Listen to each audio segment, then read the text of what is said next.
ਵਾਹਿਗੁਰੂ ਸਾਹਿਬ JIO.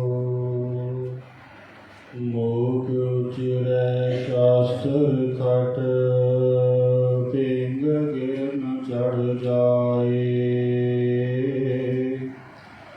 ਅੰਧ ਲਖੈ ਬਦਰੋ ਸੁਣੈ, ਜੋ ਕਾਲ ਕਿਰਪਾ ਕਰਾਏ।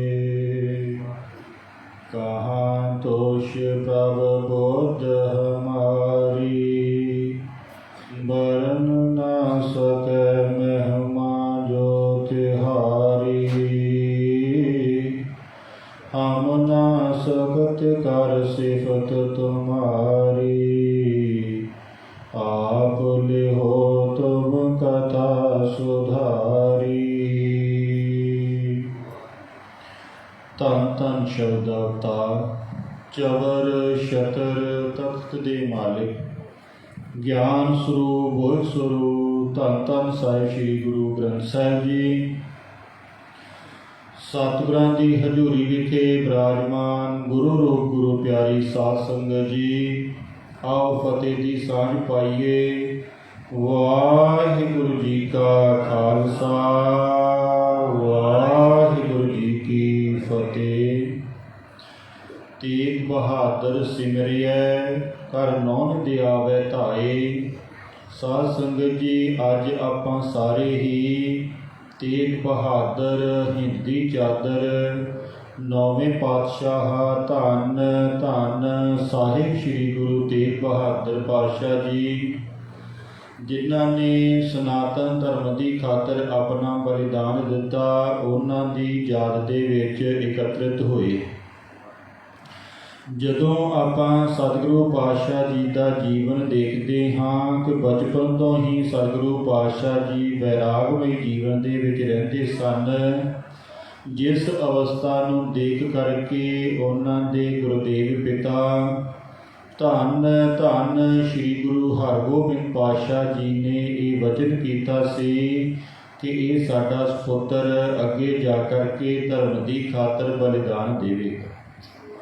ਫਿਰ ਆਪਾਂ ਸਾਰੇ ਹੀ ਉਸ ਇਤਿਹਾਸਿਕ ਪ੍ਰਸੰਗ ਨੂੰ ਜਾਣਦੇ ਹਾਂ ਕਿ ਜਦੋਂ ਬਾਬਾ ਬਕਾਲਾ ਸਾਹਿਬ ਦੇ ਉਤੋਂ ਮੱਖਣ ਸ਼ਾਹ ਲੁਬਾਣੇ ਨੇ ਸਤਿਗੁਰੂ ਪਾਤਸ਼ਾਹ ਜੀ ਨੂੰ ਗੁਰੂ ਲਾਧੋਰੇ ਦੇ ਰੂਪ ਦੇ ਵਿੱਚ ਪ੍ਰਗਟ ਕੀਤਾ। ਫਿਰ ਸਤਿਗੁਰੂ ਪਾਤਸ਼ਾਹ ਜੀ ਨੇ ਉੱਥੋਂ ਆ ਕਰਕੇ ਮਾਖੋਵਾਲ ਦੀ ਧਰਤੀ ਆਪਣੀ ਜੜ ਖਰੀਦ ਕਰਕੇ ਨਗਰੀ ਵਸਾਉਣਾ ਸ਼ੁਰੂ ਕੀਤੀ, ਨਗਰੀ ਵਸਾਈ, ਜਿਸ ਨੂੰ ਹੁਣ ਆਪਾਂ ਸ਼੍ਰੀ ਅਨੰਦਪੁਰ ਸਾਹਿਬ ਦੇ ਨਾਮ ਦੇ ਨਾਲ ਜਾਣਦੇ ਹਾਂ। ਇੱਥੇ ਆਪਣਾ ਨਿਵਾਸ ਰੱਖਿਆ ਅਤੇ ਸਾਰੇ ਦੇਸ਼ ਦੇ ਵਿੱਚ ਜਗ੍ਹਾ ਜਗ੍ਹਾ ਜਾ ਕਰਕੇ ਧਰਮ ਦਾ ਪ੍ਰਚਾਰ ਕੀਤਾ, ਸੰਸਾਰ ਦੇ ਜੀਵਾਂ ਨੂੰ ਧਰਮ ਦੇ ਨਾਲ ਜੋੜਿਆ, ਕਿਉਂਕਿ ਉਹ ਪਰਮ ਪਿਤਾ ਪਰਮਾਤਮਾ ਇਸ ਸੰਸਾਰ 'ਤੇ ਅਵਤਾਰ ਧਾਰਨ ਕਰਕੇ ਹੀ ਉਦੋਂ ਆਉਂਦਾ ਹੈ ਜਦੋਂ ਸੰਸਾਰ 'ਤੇ ਦੁਰਾਚਾਰ, ਅਤਿਆਚਾਰ, ਪਾਪਾਚਾਰ ਬਹੁਤ ਵੱਧ ਜਾਂਦਾ ਹੈ, ਜਿਸ ਦੇ ਬਾਰੇ ਦਸ਼ਮੇਸ਼ ਪਿਤਾ ਜੀ ਵਿਚਿੱਤਰ ਨਾਟਕ ਦੇ ਵਿੱਚ ਕਥਨ ਕਰਦੇ ਹਨ। ਯਾਹੀ ਕਾਜ ਧਰਾ ਹਮ ਜਨਮੰ, ਸਮਝ ਲਿਹੋ ਸਾਧੂ ਸਭ ਮਨਮੰ, ਧਰਮ ਚਲਾਵਨ ਸੰਤ ਉਬਾਰਨ, ਦੁਸ਼ਟ ਸਵਨ ਕੋ ਮੂਲ ਉਪਾਰ। ਕਹਿੰਦੇ ਉਹ ਪਰਮ ਪਿਤਾ ਪਰਮਾਤਮਾ ਪਰਮੇਸ਼ਰ ਇਸ ਸੰਸਾਰ ਦੇ ਉੱਤੇ ਉਦੋਂ ਅਵਤਾਰ ਧਾਰਨ ਕਰਦਾ ਹੈ ਜਦੋਂ ਸੰਸਾਰ ਦੇ ਉੱਤੇ ਦੁਰਾਚਾਰ, ਅਤਿਆਚਾਰ, ਪਾਪਾਚਾਰ ਬਹੁਤ ਵੱਧ ਜਾਂਦਾ ਹੈ। ਉਸ ਦੁਰਾਚਾਰ ਦਾ, ਪਾਪਾਚਾਰ ਦਾ, ਅਤਿਆਚਾਰ ਦਾ ਨਾਸ਼ ਕਰਨ ਵਾਸਤੇ, ਧਰਮ ਦੀ ਸਥਾਪਨਾ ਕਰਨ ਵਾਸਤੇ ਅਤੇ ਜਿਹੜੇ ਉਸ ਪਰਮ ਪਿਤਾ ਪਰਮਾਤਮਾ ਦੇ ਗੁਰਮੁਖ ਪਿਆਰੇ ਹਨ ਉਹਨਾਂ ਦੀ ਰੱਖਿਆ ਕਰਨ ਵਾਸਤੇ ਉਹ ਪਰਮ ਪਿਤਾ ਪਰਮਾਤਮਾ ਆਪ ਇਸ ਸੰਸਾਰ ਦੇ ਉੱਤੇ ਅਵਤਾਰ ਧਾਰਨ ਕਰਕੇ ਆਉਂਦਾ ਹੈ। ਸਤਿਗੁਰੂ ਪਾਤਸ਼ਾਹ ਜੀ ਦੱਸਦੇ ਹਨ ਕਿ ਅਨੰਦਪੁਰ ਸਾਹਿਬ ਦੀ ਧਰਤੀ ਦੇ ਵਿੱਚ ਬਿਰਾਜਮਾਨ ਸਨ। ਰੋਜ਼ਾਨਾ ਸੰਗਤਾਂ ਆਉਂਦੀਆਂ ਸਨ, ਦਰਸ਼ਨ ਕਰਦੀਆਂ ਹਨ, ਦੀਵਾਨ ਸਜਦਾ ਹੈ। ਸਤਿਗੁਰੂ ਪਾਤਸ਼ਾਹ ਜੀ ਧਰਮ ਦਾ ਉਪਦੇਸ਼ ਕਰਦੇ ਹਨ। ਗੁਰਸਿੱਖਾਂ ਨੂੰ ਕਿਰਤ ਕਰਨੀ, ਨਾਮ ਜਪਣਾ, ਵੰਡ ਛਕਣਾ ਅਤੇ ਧਰਮ ਦੇ ਮਾਰਗ ਦੇ ਉੱਤੇ ਦਿਨ ਰਹਿਣਾ ਇਹ ਨਿਸ਼ਚਾ ਕਰਵਾਉਂਦੇ। ਉਧਰੋਂ ਸਮੇਂ ਦੇ ਅਨੁਸਾਰ, ਸਮੇਂ ਦੀ ਹਕੂਮਤ ਦੇ ਵੱਲੋਂ ਕਹਿੰਦੇ ਔਰੰਗਜ਼ੇਬ ਬਾਦਸ਼ਾਹ ਦੇ ਮਨ ਦੇ ਵਿੱਚ ਇਹ ਖਿਆਲ ਆਉਂਦਾ ਹੈ, ਵਿਚਾਰ ਆਉਂਦਾ ਹੈ ਕਿ ਸਾਡੇ ਦੇਸ਼ ਦੇ ਵਿੱਚ ਬਹੁਤ ਸਾਰੇ ਜੀਵ ਧਰਮ ਦੇ ਕਾਰਨ ਕਰਕੇ ਆਪਸ ਦੇ ਵਿੱਚ ਬਹੁਤ ਜ਼ਿਆਦੀਆਂ ਲੜਾਈ ਝਗੜੇ ਹੁੰਦੇ ਹਨ। ਕਿਉਂ ਨਾ ਇਹਨਾਂ ਸਾਰਿਆਂ ਦਾ ਇੱਕ ਹੀ ਧਰਮ ਕਰ ਦਿੱਤਾ ਜਾਵੇ, ਅਰਥਾਤ ਸਨਾਤਨ ਧਰਮ ਨੂੰ ਖਤਮ ਕਰਕੇ ਇਸਲਾਮ ਧਰਮ ਦੇ ਵਿੱਚ ਮਿਲਾ ਦਿੱਤਾ ਜਾਵੇ। ਜਿਹੜੀਆਂ ਧਰਮ ਨੂੰ ਲੈ ਕਰਕੇ ਲੜਾਈਆਂ ਹੁੰਦੀਆਂ ਹਨ, ਝਗੜੇ ਹੁੰਦੇ ਹਨ, ਪਰੇਸ਼ਾਨ ਹੁੰਦੀਆਂ ਹਨ, ਉਹ ਸਾਰੀਆਂ ਖਤਮ ਹੋ ਜਾਣਗੀਆਂ। ਅਤੇ ਜੋ ਇਸਲਾਮ ਧਰਮ ਦੇ ਵਿੱਚ ਇਹ ਆਉਂਦਾ ਹੈ ਕਿ ਜਿਹੜੇ ਵੀ ਇਸਲਾਮੀ ਲੋਕ ਕਾਫਰਾਂ ਨੂੰ ਆਪਣੇ ਨਾਲ ਜੋੜਦੇ ਹਨ, ਇਸਲਾਮ ਦੇ ਵਿੱਚ ਲਿਆਉਂਦੇ ਹਨ, ਉਹਨਾਂ ਨੂੰ ਦਰਗਾਹ ਦੇ ਵਿੱਚ ਸਵਰਗ ਦੀ ਪ੍ਰਾਪਤੀ ਹੁੰਦੀ ਹੈ। ਇਸ ਕਰਕੇ ਕਹਿੰਦੇ ਔਰੰਗਜ਼ੇਬ ਬਾਦਸ਼ਾਹ ਨੇ ਦੇਸ਼ ਦੇ ਸਾਰੇ ਸੂਬੇਦਾਰਾਂ ਨੂੰ ਇਹ ਆਰਡਰ ਕਰ ਦਿੱਤਾ ਕਿ ਭਾਈ ਤੁਸੀਂ ਸਾਰੇ ਦੇਸ਼ ਦੇ ਵਿੱਚ ਜਿਹੜੇ ਸਨਾਤਨੀ ਲੋਕ ਹਨ ਉਹਨਾਂ ਨੂੰ ਕੋਈ ਵੀ ਤੁਹਾਨੂੰ ਢੰਗ ਅਪਣਾਉਣਾ ਪਵੇ, ਤਰੀਕਾ ਅਪਣਾਉਣਾ ਪਵੇ, ਕੋਈ ਵੀ ਪ੍ਰਕਿਰਿਆ ਅਪਣਾਉਣੀ ਪਵੇ, ਉਹਨਾਂ ਦਾ ਜਿਹੜਾ ਧਰਮ ਹੈ ਉਸ ਧਰਮ ਨੂੰ ਪਰਿਵਰਤਨ ਕਰਕੇ ਸਾਰਿਆਂ ਨੂੰ ਇਸਲਾਮ ਧਰਮ ਦੇ ਵਿੱਚ ਲੈ ਕਰ ਆਓ।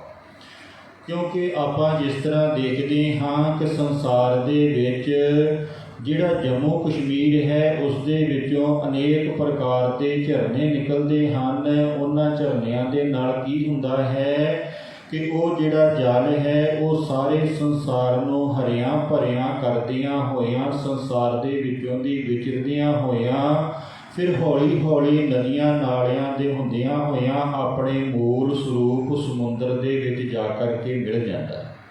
ਪਰ ਜਿਹੜਾ ਉਹ ਜਲ ਝਰਨਿਆਂ ਦੇ ਵਿੱਚੋਂ ਨਿਕਲਦਾ ਹੈ ਉਹ ਸੰਸਾਰ ਦੇ ਬਹੁਤ ਸਾਰੇ ਜੀਵਾਂ ਨੂੰ ਜੀਵਨ ਦਾਨ ਦੇ ਕਰਕੇ ਜਾਂਦਾ ਹੈ, ਸੰਸਾਰ ਦੀ ਵਨਸਪਤੀ ਨੂੰ ਹਰਿਆ ਭਰਿਆ ਕਰਕੇ ਜਾਂਦਾ ਹੈ। ਇਸੇ ਤਰ੍ਹਾਂ ਹੀ ਕਹਿੰਦੇ ਜਿਹੜਾ ਜੰਮੂ ਕਸ਼ਮੀਰ ਦਾ ਇਲਾਕਾ ਸੀ ਉਸ ਸਾਰੇ ਇਲਾਕੇ ਦੇ ਵਿੱਚ ਵਿਦਵਾਨ ਪੰਡਿਤ ਲੋਕ ਰਹਿੰਦੇ ਸਨ, ਗੁਣੀ ਗਿਆਨੀ ਪੰਡਿਤ ਲੋਕ ਰਹਿੰਦੇ ਸਨ, ਜਿਹੜੇ ਸਾਰੇ ਭਾਰਤ ਦੇ ਵਿੱਚ ਜਗ੍ਹਾ ਜਗ੍ਹਾ ਵਿਚਰ ਕਰਕੇ ਸੰਸਾਰ ਦੇ ਜੀਵਾਂ ਨੂੰ ਧਰਮ ਦਾ ਉਪਦੇਸ਼ ਕਰਦੇ ਸੀ, ਧਰਮ ਦੇ ਨਾਲ ਜੋੜਦੇ ਸੀ, ਅਰਥਾਤ ਬੁਰੇ ਕੰਮਾਂ ਤੋਂ ਬਚਾਉਂਦੇ ਸਨ। ਇਸ ਕਰਕੇ ਔਰੰਗਜ਼ੇਬ ਨੇ ਸੋਚਿਆ ਕਿ ਸਭ ਤੋਂ ਜ਼ਿਆਦਾ ਜ਼ੋਰ ਸਾਨੂੰ ਜੰਮੂ ਕਸ਼ਮੀਰ ਦੇ ਵਿੱਚ ਲਗਾਉਣਾ ਚਾਹੀਦਾ ਹੈ, ਕਿਉਂਕਿ ਜਿਹੜੇ ਜੰਮੂ ਕਸ਼ਮੀਰ ਦੇ ਵਿਦਵਾਨ ਲੋਕ ਹਨ ਉਹ ਸਾਰੇ ਭਾਰਤ ਵਰਸ਼ ਦੇ ਵਿੱਚ ਵਿਚਰ ਕਰਕੇ ਭਾਰਤ ਵਰਸ਼ ਦੇ ਸਨਾਤਨੀ ਲੋਕਾਂ ਨੂੰ ਧਰਮ ਦਾ ਉਪਦੇਸ਼ ਦਿੰਦੇ ਹਨ, ਸਹੀ ਪਾਸੇ ਲਗਾਉਂਦੇ ਹਨ, ਧਰਮ ਦੇ ਮਾਰਗ 'ਤੇ ਲਗਾਉਂਦੇ ਹਨ, ਧਰਮ ਦ੍ਰਿੜ ਕਰਾਉਂਦੇ ਹਨ। ਇਸ ਕਰਕੇ ਜਦੋਂ ਅਸੀਂ ਉਹਨਾਂ ਲੋਕਾਂ ਨੂੰ ਇਸਲਾਮ ਧਰਮ ਦੇ ਵਿੱਚ ਲੈ ਆਵਾਂਗੇ ਤਾਂ ਬਾਕੀ ਦੇ ਜਿੰਨੇ ਵੀ ਜੀਵ ਹਨ ਉਹਨਾਂ ਨੂੰ ਇਸਲਾਮ ਦੇ ਵਿੱਚ ਲਿਆਉਣਾ ਸੌਖਾ ਹੋ ਜਾਵੇਗਾ। ਇਸ ਕਰਕੇ ਕਹਿੰਦੇ ਜਿਹੜਾ ਜੰਮੂ ਕਸ਼ਮੀਰ ਦਾ ਸੂਬੇਦਾਰ ਸੀ ਉਸ ਨੂੰ ਖਾਸ ਹਦਾਇਤ ਕਰ ਦਿੱਤੀ ਗਈ ਕਿ ਭਾਈ ਤੂੰ ਇੱਥੇ ਕਿਸੇ ਪ੍ਰਕਾਰ ਦੀ ਵੀ ਪ੍ਰਕਿਰਿਆ ਅਪਣਾ, ਪਰ ਇਹਨਾਂ ਲੋਕਾਂ ਨੂੰ ਇਸਲਾਮ ਧਰਮ ਦੇ ਵਿੱਚ ਲਿਆਉਣਾ ਸ਼ੁਰੂ ਕਰੋ। ਜਦੋਂ ਉਸ ਸਮੇਂ ਕਹਿੰਦੇ ਦੁਰਾਚਾਰ ਪਾਪਾਚਾਰ ਇੰਨਾ ਵੱਧ ਗਿਆ ਕਿ ਧਰਮ ਦੇ ਉੱਤੇ ਇੰਨੀ ਮਾੜੀ ਹਾਲਤ ਆ ਕੇ ਖੜੀ ਹੋ ਗਈ ਕਿ ਉੱਥੋਂ ਦਾ ਜਿਹੜਾ ਸੂਬੇਦਾਰ ਸੀ ਉਸਨੇ ਹਰ ਪ੍ਰਕਾਰ ਦੇ ਕਹਿੰਦੇ ਢੰਗ ਤਰੀਕੇ ਅਪਣਾਏ। ਅਗਰ ਕਿਸੇ ਵਿਅਕਤੀ ਨੂੰ ਲਾਲਚ ਦਿੱਤਾ ਜਾਂਦਾ ਸੀ ਕਿ ਭਾਈ ਤੂੰ ਆਪਣਾ ਧਰਮ ਛੱਡ ਦੇ, ਇਸਲਾਮ ਦੇ ਵਿੱਚ ਲੈ ਆਂਦਾ ਜਾਂਦਾ, ਕਿਸੇ ਨੂੰ ਸਰਵਿਸ ਦਾ ਲਾਲਚ ਦਿੱਤਾ ਜਾਂਦਾ ਸੀ, ਕਿਸੇ ਨੂੰ ਘਰ ਦਾ ਲਾਲਚ ਦਿੱਤਾ ਜਾਂਦਾ ਸੀ, ਕਿਸੇ ਨੂੰ ਮਕਾਨ ਦਾ ਲਾਲਚ ਦਿੱਤਾ ਜਾਂਦਾ ਸੀ, ਕਿਉਂਕਿ ਬਾਦਸ਼ਾਹ ਵੱਲੋਂ ਇਹ ਆਗਿਆ ਸੀ ਕਿ ਜਿਸ ਪ੍ਰਕਾਰ ਦੇ ਨਾਲ ਵੀ ਜੀਵ ਆਪਣਾ ਜਿਹੜਾ ਧਰਮ ਹੈ ਉਸ ਨੂੰ ਅਗਰ ਪਰਿਵਰਤਨ ਕਰਨ ਵਾਸਤੇ ਤਿਆਰ ਹੁੰਦੇ ਹਨ ਉਹੀ ਮਾਰਗ ਅਪਣਾਇਆ ਜਾਵੇ। ਜਿਹੜੇ ਸਨਾਤਨ ਧਰਮ ਦੇ ਲੋਕ ਸਨ ਉਹਨਾਂ ਸਾਰਿਆਂ ਲੋਕਾਂ ਨੂੰ ਸਰਕਾਰੀ ਅਹੁਦਿਆਂ ਤੋਂ ਉੱਤੋਂ ਉਤਾਰ ਦਿੱਤਾ ਗਿਆ, ਉਹਨਾਂ ਦੇ ਧਨ ਦੌਲਤ ਦੇ ਉੱਤੇ ਕਬਜ਼ੇ ਕਰਨੇ ਸ਼ੁਰੂ ਕਰ ਦਿੱਤੇ, ਅਰਥਾਤ ਉਹਨਾਂ ਦਾ ਜਿਹੜਾ ਜੀਵਨ ਹੈ ਉਸ ਨੂੰ ਇੰਨਾ ਪਰੇਸ਼ਾਨ ਕਰ ਦਿੱਤਾ ਗਿਆ ਕਿ ਉਹਨਾਂ ਲੋਕਾਂ ਨੂੰ ਮਜਬੂਰਨ ਆਪਣਾ ਧਰਮ ਛੱਡਣ ਵਾਸਤੇ ਮਜਬੂਰ ਕੀਤਾ ਗਿਆ। ਜਦੋਂ ਇਹੋ ਜਿਹੀ ਹਾਲਤ ਦੇਸ਼ ਦੀ ਹੋਈ ਤਾਂ ਕਹਿੰਦੇ ਜੰਮੂ ਕਸ਼ਮੀਰ ਦੇ ਜਿਹੜੇ ਵਿਦਵਾਨ ਪੰਡਿਤ ਸਨ ਉਹਨਾਂ ਸਾਰਿਆਂ ਨੇ ਆਪਸ ਦੇ ਵਿੱਚ ਬੈਠ ਕਰਕੇ ਮੀਟਿੰਗ ਕੀਤੀ ਅਤੇ ਫਿਰ ਕਸ਼ਮੀਰ ਦੇ ਸੂਬੇ ਦੇ ਕੋਲ ਜਾ ਕਰਕੇ ਇਹ ਆਪਣੀ ਗੱਲ ਰੱਖੀ ਕਿ ਭਾਈ ਸਾਨੂੰ 6 ਮਹੀਨੇ ਦਾ ਸਮਾਂ ਮਿਲਣਾ ਚਾਹੀਦਾ ਹੈ कि असी 6 महीने दे विच आपस दे विच विचार कर लईए, मशवरा कर लईए। 6 महीनों के बाद तुसी बेशक सानू इस्लाम दे विच प्रवेश कर दिओ, पर 6 महीने का सानू समा मिलना चाहिए। सूबे ने पूछा, तुसी 6 महीनों के विच की करोगे? कहन लगे, असी अपने इष्ट की आराधना करांगे, देवी देवतियों की पूजा करांगे। अग्यों कहते सूबे ने मजाक किया कि पहला तुहाडे देवी देवतियों ने की कर लिया है अते हुण की कर लेना है, इस वास्ते तुहानू 6 महीने का समा दिता जाता है। तुहाडे कोल 6 महीने का समा है। 6 महीने के विच तुसी अपना विचार दृढ़ करके सानू दस दिओ, फिर असी तुहानू इस्लाम दे विच प्रवेश करवा देवांगे। कहते जदों 6 महीनों का समा मिल गया तो सारे ब्राह्मणों ने आपस दे विच बैठ करके मीटिंग की कि हुण सानू की करना चाहिए। सारिਆਂ ने ये मता पास किया कि आपां सारे अमरनाथ जा करके शंकर भगवान की आराधना करिए। शंकर भगवान नूं ये बेनती करिए कि साडे धर्म के उत्ते संकट आया होया है, किसी न किसी प्रकार साडी इस संकट के विचों रक्षा करो। कहते सारे ब्राह्मण अमरनाथ पहुँच गए। उत्थे जा करके अनुष्ठान शुरू कर दिता। 40 दिन तक अनुष्ठान करते रहे। कुछ विद्वानों का ये मत है कि 41वें दिन उन्होंने आकाशबाणी हुई कि भाई तुहाडे जिहड़े धर्म की रक्षा करने वाला है वो धन धन साहिब श्री गुरु नानक देव जी महाराज जी की गद्दी ते विराजमान 9वें स्थान ते इस समय श्री आनंदपुर साहिब की धरती ते विराजमान है। तुसीं उन्हां दी अगर शरण दे विच जाओगे तो वो तुहाडे धर्म की रक्षा करनगे, तां ही तुहाडा धर्म बच सकता है, अन्यथा होर किसी कारण करके तुहाडे धर्म की रक्षा नहीं हो सकती।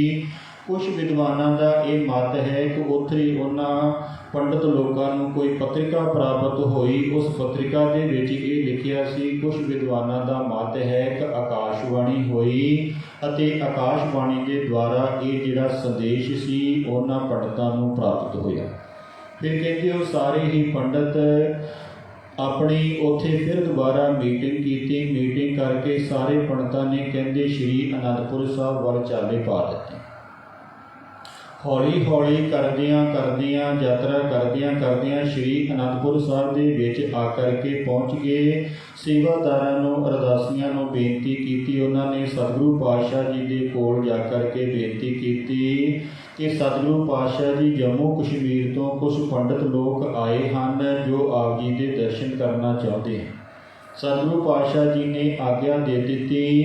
कहते उन्होंने पंडित लोगों ने आकर के सतगुरु जी के चरणों के विच शरणागत होकर के ये प्रार्थना की कि सतगुरु पातशाह जी साडे धर्म के उत्ते इस प्रकार के नाल बहुत बड़ा संकट आया होया, तुसी साडे धर्म की रक्षा करो। अर्थात साडा जिहड़ा धर्म है उसनूं नाश किया जा रहा है, सानू इस्लाम दे विच प्रवेश कराया जा रहा है। साडा जिहड़ा धर्म नष्ट हो जाएगा तो साडा ये लोक भी बिगड़ जाएगा अते परलोक भी बिगड़ जाएगा।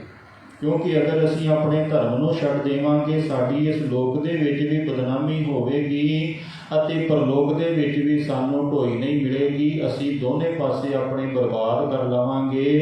इस करके इस संसार दे विच एक तुसीं हो जो साडे इस धर्म की रक्षा कर सकदे हो अते सानू इस धर्म संकट दे विचों बचा सकदे हो। कहते जदों उन्हां सारे पंडित लोगों ने अपनी सारी ये विथया सुनाई कि साडे जंजू लुहाए जा रहे हैं, अर्थात इन्ने जंजू लुहाए जा रहे हैं कि एक एक मन की गिणती के विच जंजू लथ जाता। इन्ना वड्डा साडे इस्लाम धर्म के द्वारा साडे धर्म के विच परिवर्तन किया जा रहा है। लोग छोटे छोटे लालचां के कारण करके अपने धर्म नूं त्यागते जा रहे हैं, पर उन्हां लोकां नूं परलोक की कोई परवाह नहीं। इस करके तुसीं किरपा करो कि साडा जिहड़ा सनातन धर्म है वो किसी न किसी प्रकार बच जाए, उसकी सुरक्षा हो जाए। सानू ये आकाशबाणी हुई है कि साडे अगर धर्म की कोई रक्षा कर सकता है तो आप जी कर सकते। कहते जदों इस तरह का एक गंभीर विषय चल रहा सी, सतगुरु पातशाह जी भी बहुत गंभीर मुद्रा दे विच बैठे सन। क्योंकि आपां भी संसार दे विच देखते हाँ कि जिहो जिहा जिस समय माहौल चल रहा होवे उत्थे जिन्ने भी व्यक्ति विराजमान होण सारियां दा सुभाव सारियां दा सिस्टम उहो जिहा हो जाता।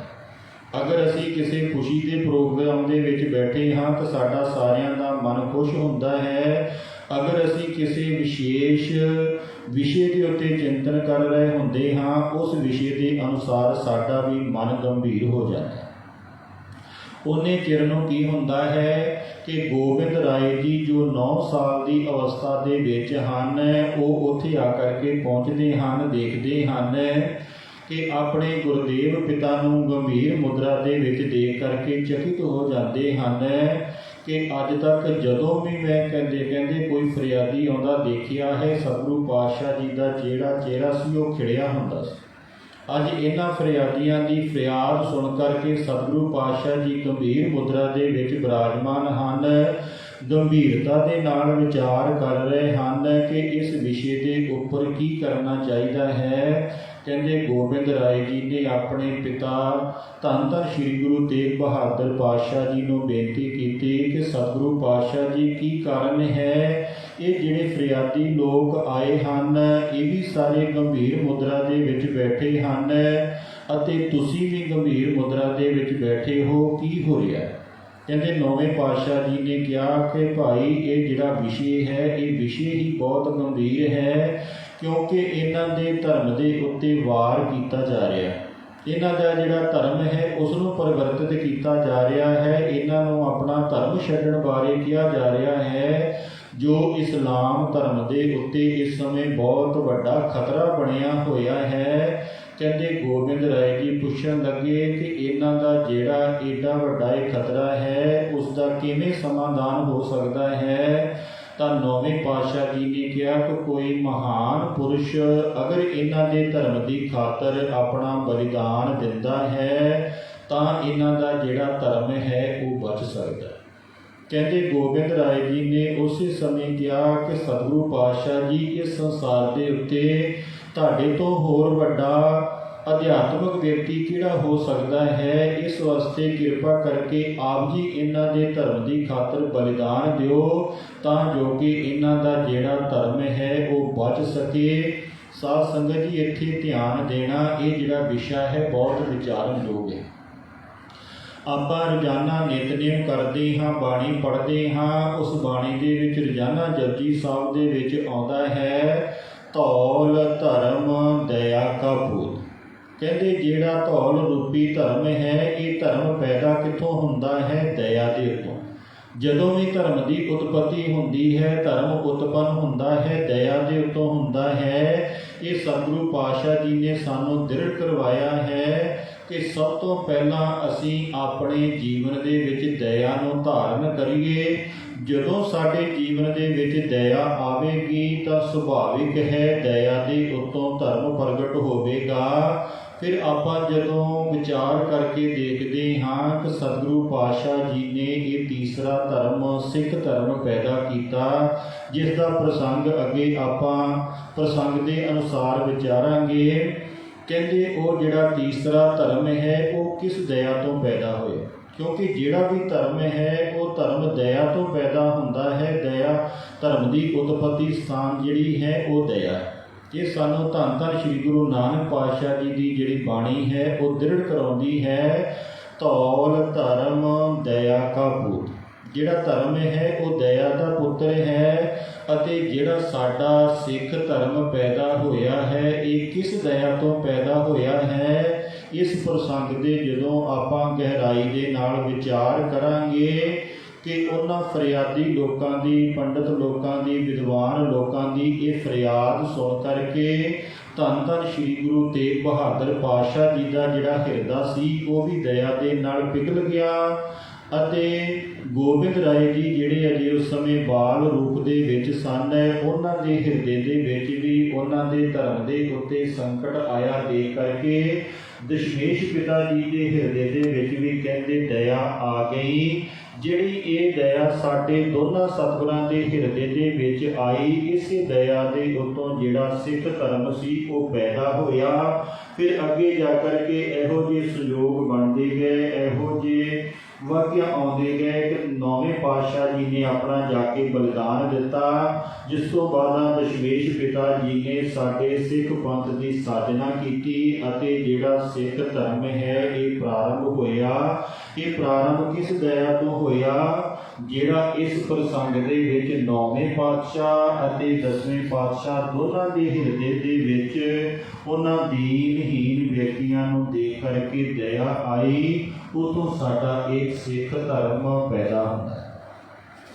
ਕਹਿੰਦੇ ਜਦੋਂ ਗੋਬਿੰਦ ਰਾਏ ਜੀ ਨੇ ਧੰਨ ਧੰਨ ਸ੍ਰੀ ਗੁਰੂ ਤੇਗ ਬਹਾਦਰ ਸਾਹਿਬ ਜੀ ਨੂੰ ਬੇਨਤੀ ਕੀਤੀ ਕਿ ਗੁਰਦੇਵ ਪਿਤਾ ਜੀ ਤੁਸੀਂ ਇਹਨਾਂ ਦੀ ਖਾਤਰ ਆਪਣਾ ਬਲਿਦਾਨ ਦਿਓ, ਤਾਂ ਨੌਵੇਂ ਪਾਤਸ਼ਾਹ ਜੀ ਨੇ ਕਹਿੰਦੇ ਉਹਨਾਂ ਸਾਰੇ ਪੰਡਤਾਂ ਨੂੰ ਇਹ ਕਹਿ ਦਿੱਤਾ ਕਿ ਭਾਈ ਤੁਸੀਂ ਜਾ ਕਰਕੇ ਬਾਦਸ਼ਾਹ ਨੂੰ ਇਹ ਕਹਿ ਦਿਓ ਕਿ ਸਾਡੇ ਜਿਹੜੇ ਗੁਰੂ ਹਨ, ਅਗਰ ਉਹ ਅਰਥਾਤ ਜਿਹੜੇ ਸਾਡੇ ਗੁਰੂ ਹਨ, ਅਗਰ ਉਹ ਇਸਲਾਮ ਧਰਮ ਨੂੰ ਕਬੂਲ ਕਰ ਲੈਣਗੇ ਤਾਂ ਅਸੀਂ ਸਾਰੇ ਦੇ ਸਾਰੇ ਬਿਨਾਂ ਕਿਸੇ ਸ਼ਰਤ ਦੇ ਇਸਲਾਮ ਧਰਮ ਦੇ ਵਿੱਚ ਪ੍ਰਵੇਸ਼ ਕਰ ਜਾਵਾਂਗੇ। ਅਗਰ ਸਾਡੇ ਗੁਰੂਆਂ ਨੇ ਇਹ ਇਸਲਾਮ ਧਰਮ ਕਬੂਲ ਨਾ ਕੀਤਾ ਤਾਂ ਸਾਨੂੰ ਇਸਲਾਮ ਧਰਮ ਦੇ ਵਿੱਚ ਪ੍ਰਵੇਸ਼ ਕਰਨ ਵਾਸਤੇ ਮਜਬੂਰ ਨਾ ਕੀਤਾ ਜਾਵੇ, ਅਰਥਾਤ ਫਿਰ ਸਾਨੂੰ ਆਜ਼ਾਦ ਕਰ ਦਿੱਤਾ ਜਾਵੇ। ਕਹਿੰਦੇ ਸਾਰੇ ਪੰਡਤਾਂ ਨੇ ਫਿਰ ਵਿਸਤਾਰ ਦੇ ਵਿੱਚ ਜਾ ਕਰਕੇ ਮੀਟਿੰਗ ਕੀਤੀ। ਔਰੰਗਜ਼ੇਬ ਬਾਦਸ਼ਾਹ ਦੇ ਨਾਲ ਮੀਟਿੰਗ ਹੋਈ, ਉੱਥੇ ਮਤਾ ਰੱਖਿਆ ਗਿਆ ਕਿ ਤੁਹਾਨੂੰ ਕੁਝ ਵੀ ਕਠਨ ਕਰਨ ਦੀ ਲੋੜ ਨਹੀਂ ਹੈ। ਸਾਡਾ ਇੱਕ ਮਤਾ ਹੈ ਕਿ ਅਗਰ ਤੁਸੀਂ ਸਾਡੇ ਗੁਰੂਆਂ ਨੂੰ ਇਸਲਾਮ ਦੇ ਵਿੱਚ ਪ੍ਰਵੇਸ਼ ਕਰਵਾ ਦਿੰਦੇ ਹੋ, ਅਗਰ ਸਾਡੇ ਗੁਰੂ ਧੰਨ ਧੰਨ ਸ੍ਰੀ ਗੁਰੂ ਤੇਗ ਬਹਾਦਰ ਜੀ ਇਸਲਾਮ ਧਰਮ ਨੂੰ ਕਬੂਲ ਕਰ ਲੈਂਦੇ ਹਨ, ਤਾਂ ਅਸੀਂ ਸਾਰੇ ਦੇ ਸਾਰੇ ਸਨਾਤਨੀ ਲੋਕ ਸਨਾਤਨ ਧਰਮ ਨੂੰ ਛੱਡ ਕਰਕੇ ਇਸਲਾਮ ਧਰਮ ਨੂੰ ਕਬੂਲ ਕਰ ਲਵਾਂਗੇ, ਅਰਥਾਤ ਇਸਲਾਮ ਧਰਮ ਦੇ ਵਿੱਚ ਪ੍ਰਵੇਸ਼ ਕਰ ਜਾਵਾਂਗੇ। ਅਗਰ ਸਾਡੇ ਗੁਰੂ ਇਸ ਇਸਲਾਮ ਧਰਮ ਨੂੰ ਨਹੀਂ ਕਬੂਲ ਕਰਦੇ, ਇਸਲਾਮ ਧਰਮ ਦੇ ਵਿੱਚ ਨਹੀਂ ਪ੍ਰਵੇਸ਼ ਕਰਦੇ, ਤਾਂ ਫਿਰ ਸਾਨੂੰ ਕਿਸੇ ਪ੍ਰਕਾਰ ਵੀ ਜਬਰਨ ਇਸਲਾਮ ਧਰਮ ਦੇ ਵਿੱਚ ਪ੍ਰਵੇਸ਼ ਕਰਨ ਵਾਸਤੇ ਮਜਬੂਰ ਨਾ ਕੀਤਾ ਜਾਵੇ। ਕਹਿੰਦੇ ਬਾਦਸ਼ਾਹ ਨੇ ਸੋਚਿਆ ਕਿ ਇਹ ਤਾਂ ਤਰੀਕਾ ਹੀ ਬਹੁਤ ਸੌਖਾ ਹੈ। ਅਗਰ ਅਸੀਂ ਇੱਕ ਵਿਅਕਤੀ ਨੂੰ ਇਸਲਾਮ ਦੇ ਵਿੱਚ ਲੈ ਆਵਾਂਗੇ ਤਾਂ ਬਾਕੀ ਦੇ ਸਾਰੇ ਆਪਣੇ ਆਪ ਇਸਲਾਮ ਦੇ ਵਿੱਚ ਆ ਜਾਣਗੇ। ਕਹਿੰਦੇ ਔਰੰਗਜ਼ੇਬ ਨੇ ਉਹਨਾਂ ਲੋਕਾਂ ਦੇ ਨਾਲ ਇਹ ਇਕਰਾਰਨਾਮਾ ਲਿਖਤੀ ਰੂਪ ਦੇ ਵਿੱਚ ਲਿਖ ਕਰਕੇ ਤਿਆਰ ਕਰ ਲਿੱਤਾ ਗਿਆ ਅਤੇ 6 ਮਹੀਨੇ ਦਾ ਸਮਾਂ ਰੱਖਿਆ ਗਿਆ ਕਿ 6 ਮਹੀਨੇ ਦੇ ਵਿੱਚ ਅਗਰ ਤੁਸੀਂ ਸਾਡੇ ਗੁਰੂ ਧੰਨ ਧੰਨ ਸ੍ਰੀ ਗੁਰੂ ਤੇਗ ਬਹਾਦਰ ਪਾਤਸ਼ਾਹ ਜੀ ਨੂੰ ਇਸਲਾਮ ਧਰਮ ਦੇ ਵਿੱਚ ਲੈ ਆਉਂਦੇ ਹੋ ਤਾਂ ਅਸੀਂ ਸਾਰੇ ਹੀ ਬਿਨਾਂ ਕਿਸੇ ਸ਼ਰਤ ਦੇ ਇਸਲਾਮ ਧਰਮ ਕਬੂਲ ਕਰ ਲਵਾਂਗੇ। ਕਹਿੰਦੇ ਬਾਦਸ਼ਾਹ ਦੇ ਵੱਲੋਂ ਸੰਦੇਸ਼ਾ ਆ ਗਿਆ, ਸਤਿਗੁਰੂ ਪਾਤਸ਼ਾਹ ਜੀ ਨੂੰ ਅਨੰਦਪੁਰ ਸਾਹਿਬ ਦੇ ਵਿੱਚ ਸੰਦੇਸ਼ਾ ਪਹੁੰਚ ਗਿਆ। ਸਤਿਗੁਰੂ ਪਾਤਸ਼ਾਹ ਜੀ ਨੇ ਉਸ ਫਰਿਆਦੀ ਨੂੰ ਕਿਹਾ ਕਿ ਭਾਈ ਅਸੀਂ ਆਪਣੇ ਆਪ ਹੀ ਦਿੱਲੀ ਦੇ ਵਿੱਚ ਪਹੁੰਚ ਜਾਵਾਂਗੇ, ਤੁਹਾਨੂੰ ਕੋਈ ਕਸ਼ਟ ਕਰਨ ਦੀ ਲੋੜ ਨਹੀਂ ਹੈ, ਤੁਸੀਂ ਚੱਲ ਕਰਕੇ ਬਾਦਸ਼ਾਹ ਨੂੰ ਦੱਸ ਦਿਓ ਕਿ ਧੰਨ ਧੰਨ ਸ੍ਰੀ ਗੁਰੂ ਤੇਗ ਬਹਾਦਰ ਪਾਤਸ਼ਾਹ ਜੀ ਆਪ ਹੀ ਦਿੱਲੀ ਦੇ ਵਿੱਚ ਪਹੁੰਚ ਜਾਣਾ। ਉਧਰ ਕਹਿੰਦੇ ਸਤਿਗੁਰੂ ਪਾਤਸ਼ਾਹ ਜੀ ਦੇ ਜਦੋਂ ਇਸ ਪ੍ਰਸੰਗ ਦੇ ਬਾਰੇ ਸਾਰਿਆਂ ਨੂੰ ਪਤਾ ਲੱਗਾ, ਸੰਗਤ ਨੂੰ ਪਤਾ ਲੱਗਾ, ਮਾਤਾਵਾਂ ਨੂੰ ਪਤਾ ਲੱਗਾ, ਧੰਨ ਧੰਨ ਮਾਤਾ ਨਾਨਕੀ ਜੀ ਨੂੰ ਪਤਾ ਲੱਗਾ, ਮਾਤਾ ਗੁਜਰ ਕੌਰ ਜੀ ਨੂੰ ਪਤਾ ਲੱਗਾ, ਤਾਂ ਉਹਨਾਂ ਨੇ ਸਤਿਗੁਰੂ ਪਾਤਸ਼ਾਹ ਜੀ ਦੇ ਨਾਲ ਵਿਚਾਰ ਕੀਤੀ। ਤਾਂ ਸਤਿਗੁਰੂ ਪਾਤਸ਼ਾਹ ਜੀ ਨੇ ਸਭ ਤੋਂ ਪਹਿਲਾਂ ਕਹਿੰਦੇ ਆਪਣੀਆਂ ਮਾਤਾਵਾਂ ਨੂੰ ਉਪਦੇਸ਼ ਦਿੱਤਾ, ਅਰਥਾਤ ਜਿਹੜਾ ਸੰਸਾਰ ਦਾ ਮੋਹ ਹੈ, ਸੰਸਾਰ ਦਾ ਜਿਹੜਾ ਪ੍ਰੇਮ ਹੈ, ਇਹ ਉਹਨਾਂ ਚਿਰ ਤੱਕ ਹੈ ਜਿੰਨਾ ਚਿਰ ਤੱਕ ਅਸੀਂ ਇਸ ਸੰਸਾਰ ਦੇ ਵਿੱਚ ਹਾਂ। ਕਿਉਂਕਿ ਸੰਸਾਰ ਦੇ ਵਿੱਚ ਜਦੋਂ ਆਪਾਂ ਜੀਵਨ ਧਾਰਨ ਕਰਦੇ ਹਾਂ, ਸੁਭਾਵਿਕ ਹੈ ਸਾਡਾ ਇੱਕ ਦੂਸਰੇ ਦੇ ਨਾਲ ਸਨੇਹ ਹੁੰਦਾ ਹੈ, ਪਰਿਵਾਰ ਦੇ ਵਿੱਚ ਇੱਕ ਦੂਸਰੇ ਦੇ ਨਾਲ ਮੋਹ ਹੁੰਦਾ ਹੈ। ਤਾਂ ਨੌਵੇਂ ਪਾਤਸ਼ਾਹ ਜੀ ਨੇ ਉੱਥੇ ਸ਼ਬਦ ਉਚਾਰਨ ਕੀਤਾ, ਸਾਧੋ ਰਚਨਾ ਰਾਮ ਬਣਾਈ। ਕਹਿੰਦੇ ਇਹ ਜਿੰਨਾ ਵੀ ਚਰਾਚਰ ਸੰਸਾਰ ਹੈ ਇਹ ਸਾਰੇ ਦਾ ਸਾਰਾ ਉਸ ਪਰਮ ਪਿਤਾ ਪਰਮਾਤਮਾ ਨੇ ਬਣਾਇਆ ਹੋਇਆ ਹੈ। ਇਸ ਸੰਸਾਰ ਦੀ ਪ੍ਰਕਿਰਿਆ ਕੀ ਹੈ? ਇੱਕ ਬਿਨਸੈ, ਇੱਕ ਆਸਥਿਰ ਮਾਨੈ, ਅਚਰਜ ਲਖਿਓ ਨਾ ਜਾਏ। ਕਹਿੰਦੇ ਸੰਸਾਰ ਦੇ ਵਿੱਚ ਅਸੀਂ ਦੇਖ ਰਹੇ ਹਾਂ ਕਿ ਇੱਕ ਜੀਵ ਦਾ ਨਾਸ਼ ਹੋ ਰਿਹਾ ਹੈ, ਅਰਥਾਤ ਇੱਕ ਜੀਵ ਬਚਪਨ ਤੋਂ ਜਵਾਨੀ ਤੋਂ ਹੁੰਦਿਆਂ ਹੋਇਆਂ ਬੁਢੇਪੇ ਤੋਂ ਹੁੰਦਿਆਂ ਹੋਇਆਂ ਮ੍ਰਿਤੂ ਨੂੰ ਪ੍ਰਾਪਤ ਹੋ ਰਿਹਾ ਹੈ, ਅਤੇ ਦੂਸਰਾ ਵਿਅਕਤੀ ਜਵਾਨੀ ਅਵਸਥਾ ਦੇ ਵਿੱਚ ਆਪਣੇ ਆਪ ਨੂੰ ਅਸਥਿਰ ਮੰਨ ਰਿਹਾ ਹੈ, ਮੌਤ ਨੂੰ ਭੁਲਾਇਆ ਹੋਇਆ ਹੈ ਕਿ ਕਦੀ ਮੌਤ ਆਉਣੀ ਹੀ ਨਹੀਂ। ਅਸੀਂ ਵੀ ਆਪਣੇ ਜੀਵਨ ਦੇ ਵਿੱਚ ਵਿਚਾਰ ਕਰਕੇ ਦੇਖੀਏ ਕਿ ਜਦੋਂ ਸਾਡੇ ਜੀਵਨ ਦੇ ਉੱਤੇ ਬਚਪਨਾ ਹੁੰਦਾ ਹੈ, ਜਵਾਨੀ ਹੁੰਦੀ ਹੈ, ਸਾਨੂੰ ਮੌਤ ਦਾ ਚੇਤਾ ਹੀ ਨਹੀਂ ਆਉਂਦਾ ਕਿ ਇੱਕ ਨਾ ਇੱਕ ਦਿਨ ਸਾਨੂੰ ਮ੍ਰਿਤੂ ਨੇ ਵੀ ਆਉਣਾ ਹੈ, ਕਿਉਂਕਿ ਅਸੀਂ ਮ੍ਰਿਤੂ ਨੂੰ ਭੁਲਾਉਣ ਦੇ ਕਾਰਨ ਕਰਕੇ ਹੀ ਸੰਸਾਰ ਦੇ ਵਿੱਚ ਉਲਝਦੇ ਹਾਂ।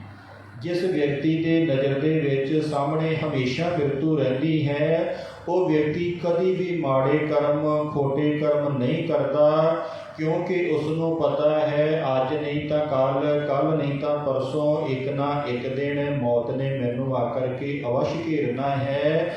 ਇਸ ਸੰਸਾਰ ਦੇ ਉੱਤੇ ਮੈਂ ਕੇਵਲ ਤਾਂ ਕੇਵਲ ਇੱਕ ਯਾਤਰੀ ਦੀ ਤਰ੍ਹਾਂ ਆਇਆ ਹੋਇਆ। ਜਿਸ ਤਰ੍ਹਾਂ ਆਪਾਂ ਕਿਸੇ ਵੀ ਜਗ੍ਹਾ 'ਤੇ ਕੁਝ ਦਿਨ ਵਾਸਤੇ ਜਾਂਦੇ ਹਾਂ, ਉਸ ਯਾਤਰਾ ਦੇ ਵਿੱਚ ਅਸੀਂ ਕਿਸੇ ਪ੍ਰਕਾਰ ਦਾ ਕੋਈ ਮੋਹ ਨਹੀਂ ਕਰਦੇ, ਕਿਉਂਕਿ ਸਾਨੂੰ ਪਤਾ ਹੈ ਅਸੀਂ ਇਸ ਸਥਾਨ ਦੇ ਉੱਤੇ ਕੁਝ ਦਿਨ ਵਾਸਤੇ ਆਏ ਹਾਂ, ਕੁਝ ਦਿਨ ਇਸ ਜਗ੍ਹਾ 'ਤੇ ਨਿਵਾਸ ਕਰਕੇ ਫਿਰ ਅੱਗੇ ਚਲਿਆ ਜਾਣਾ।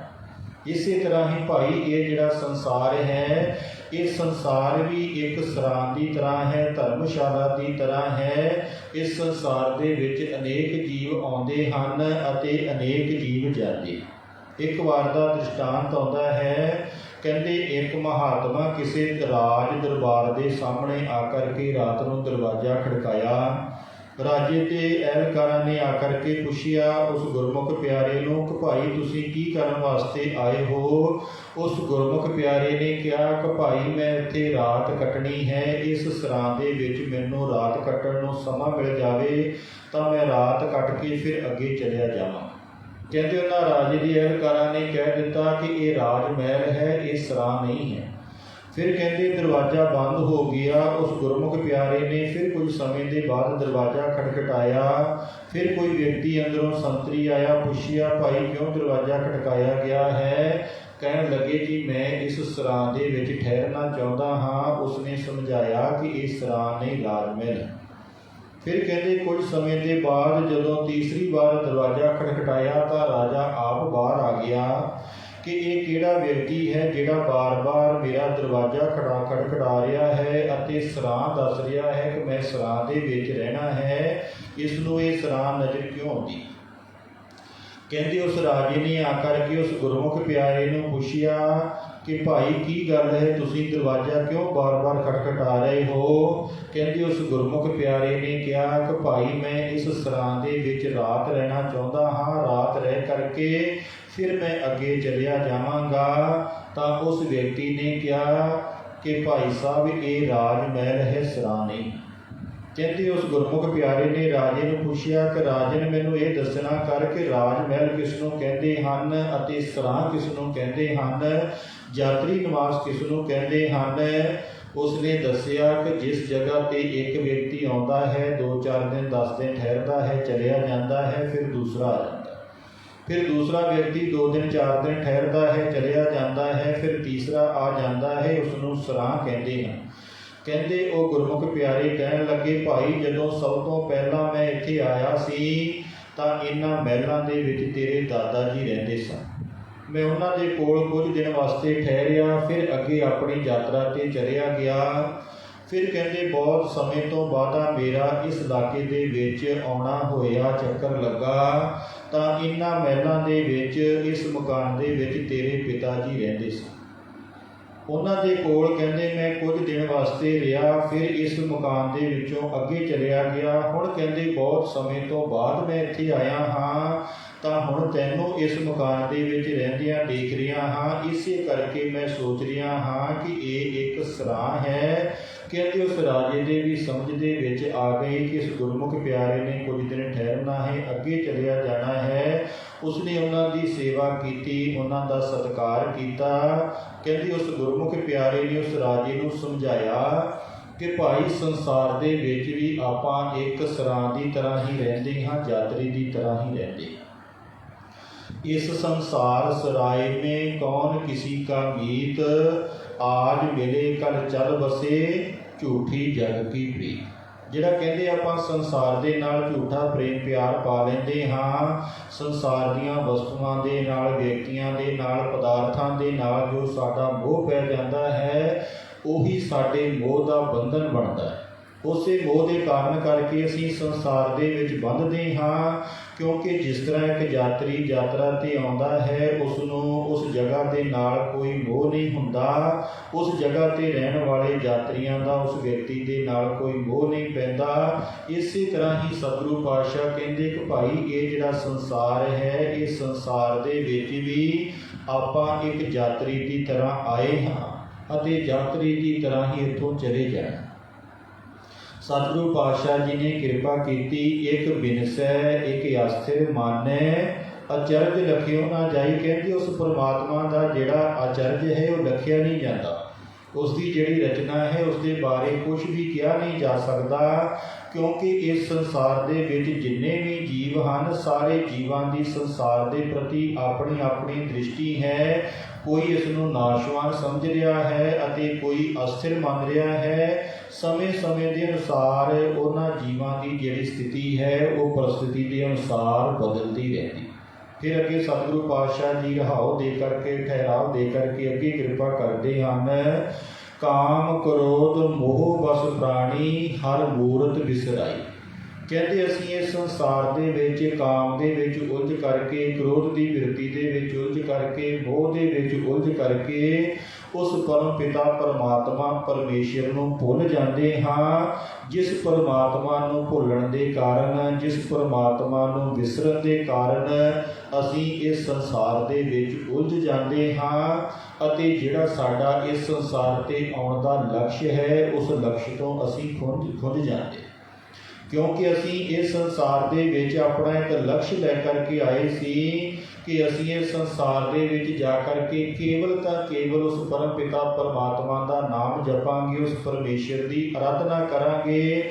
ਪਰ ਜਦੋਂ ਭਾਈ ਆਪਾਂ ਸੰਸਾਰ ਦੇ ਵਿੱਚ ਆਪਣੇ ਆਪਣੇ ਜੀਵਨ ਵੱਲ ਨਜ਼ਰ ਮਾਰਦੇ ਹਾਂ, ਵਿਚਾਰ ਕਰਦੇ ਹਾਂ, ਤਾਂ ਸਾਨੂੰ ਪਤਾ ਲੱਗਦਾ ਹੈ ਕਿ ਅਸੀਂ ਆਪਣੇ ਜੀਵਨ ਦੇ ਵਿੱਚ ਕਿੰਨੇ ਲਕਸ਼ ਬਣਾਏ ਹੋਏ ਹਨ ਕਿ ਮੈਂ ਆਹ ਕਰਨਾ ਹੈ, ਮੈਂ ਉਹ ਕਰਨਾ ਹੈ, ਮੇਰਾ ਆਹ ਕਰਨ ਵਾਲਾ ਰਹਿੰਦਾ ਹੈ, ਮੇਰਾ ਉਹ ਕਰਨ ਵਾਲਾ ਰਹਿੰਦਾ ਹੈ। ਦੂਸਰੇ ਪਾਸੇ ਆਪਾਂ ਇਹ ਵੀ ਸਾਰੇ ਸੰਸਾਰ ਦੇ ਵਿੱਚ ਦੇਖਦੇ ਹਾਂ ਕਿ ਅੱਜ ਤੱਕ ਕੋਈ ਵੀ ਐਸਾ ਵਿਅਕਤੀ ਨਹੀਂ ਹੋਇਆ ਕਿ ਜਿਹੜਾ ਆਪਣੇ ਸਾਰੇ ਕੰਮਾਂ ਕਾਰਾਂ ਨੂੰ ਪੂਰੀਆਂ ਕਰਕੇ ਗਿਆ। ਜਿਹੜਾ ਵੀ ਜੀਵ ਇਸ ਸੰਸਾਰ ਤੋਂ ਗਿਆ ਹੈ ਅਧੂਰਾ ਹੀ ਗਿਆ ਹੈ, ਕੋਈ ਇਸ ਸੰਸਾਰ ਤੋਂ ਪੂਰਾ ਨਹੀਂ ਗਿਆ।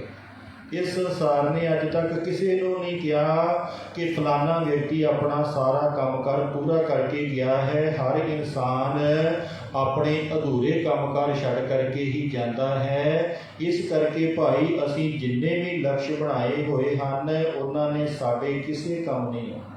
ਸਾਡੇ ਅਗਰ ਕੰਮ ਆਉਣਾ ਹੈ ਤਾਂ ਉਸ ਪਰਮ ਪਿਤਾ ਪਰਮਾਤਮਾ ਪਰਮੇਸ਼ਰ ਨੇ ਆਉਣਾ ਹੈ।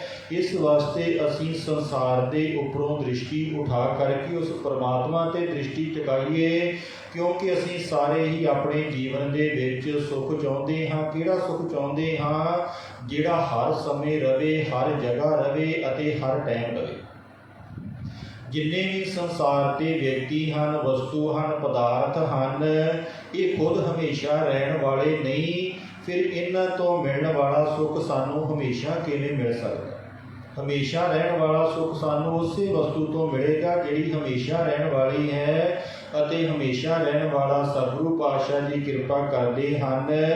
ਆਦਿ ਸੱਚ ਜੁਗਾਦ ਸੱਚ, ਹੈ ਵੀ ਸੱਚ, ਨਾਨਕ ਹੋਸੀ ਵੀ ਸੱਚ। ਉਹ ਪਰਮ ਪਿਤਾ ਪਰਮਾਤਮਾ ਪਰਮੇਸ਼ਰ ਹਮੇਸ਼ਾ ਰਹਿਣ ਵਾਲਾ ਹੈ, ਉਸਦਾ ਨਾਮ ਹਮੇਸ਼ਾ ਰਹਿਣ ਵਾਲਾ ਹੈ। ਇਸ ਕਰਕੇ ਅਸੀਂ ਆਪਣਾ ਜਿਹੜਾ ਨਾਤਾ ਹੈ, ਆਪਣਾ ਜਿਹੜਾ ਰਿਸ਼ਤਾ ਹੈ, ਉਸ ਪਰਮਾਤਮਾ ਨੂੰ ਨਾ ਭੁੱਲੀਏ, ਉਸ ਪਰਮਾਤਮਾ ਨੂੰ ਨਾ ਵਿਸਾਰੀਏ। ਉਸ ਪਰਮਾਤਮਾ ਨੂੰ ਆਪਣੀ ਸਿਮਰਤੀ ਦੇ ਵਿੱਚ ਲਿਆਈਏ, ਉਸ ਪਰਮਾਤਮਾ ਦਾ ਸਿਮਰਨ ਕਰੀਏ। ਜਿਵੇਂ ਜਿਵੇਂ ਅਸੀਂ ਉਸ ਪਰਮ ਪਿਤਾ ਪਰਮਾਤਮਾ ਦਾ ਸਿਮਰਨ ਕਰਾਂਗੇ ਤਾਂ ਕੀ ਹੋਵੇਗਾ?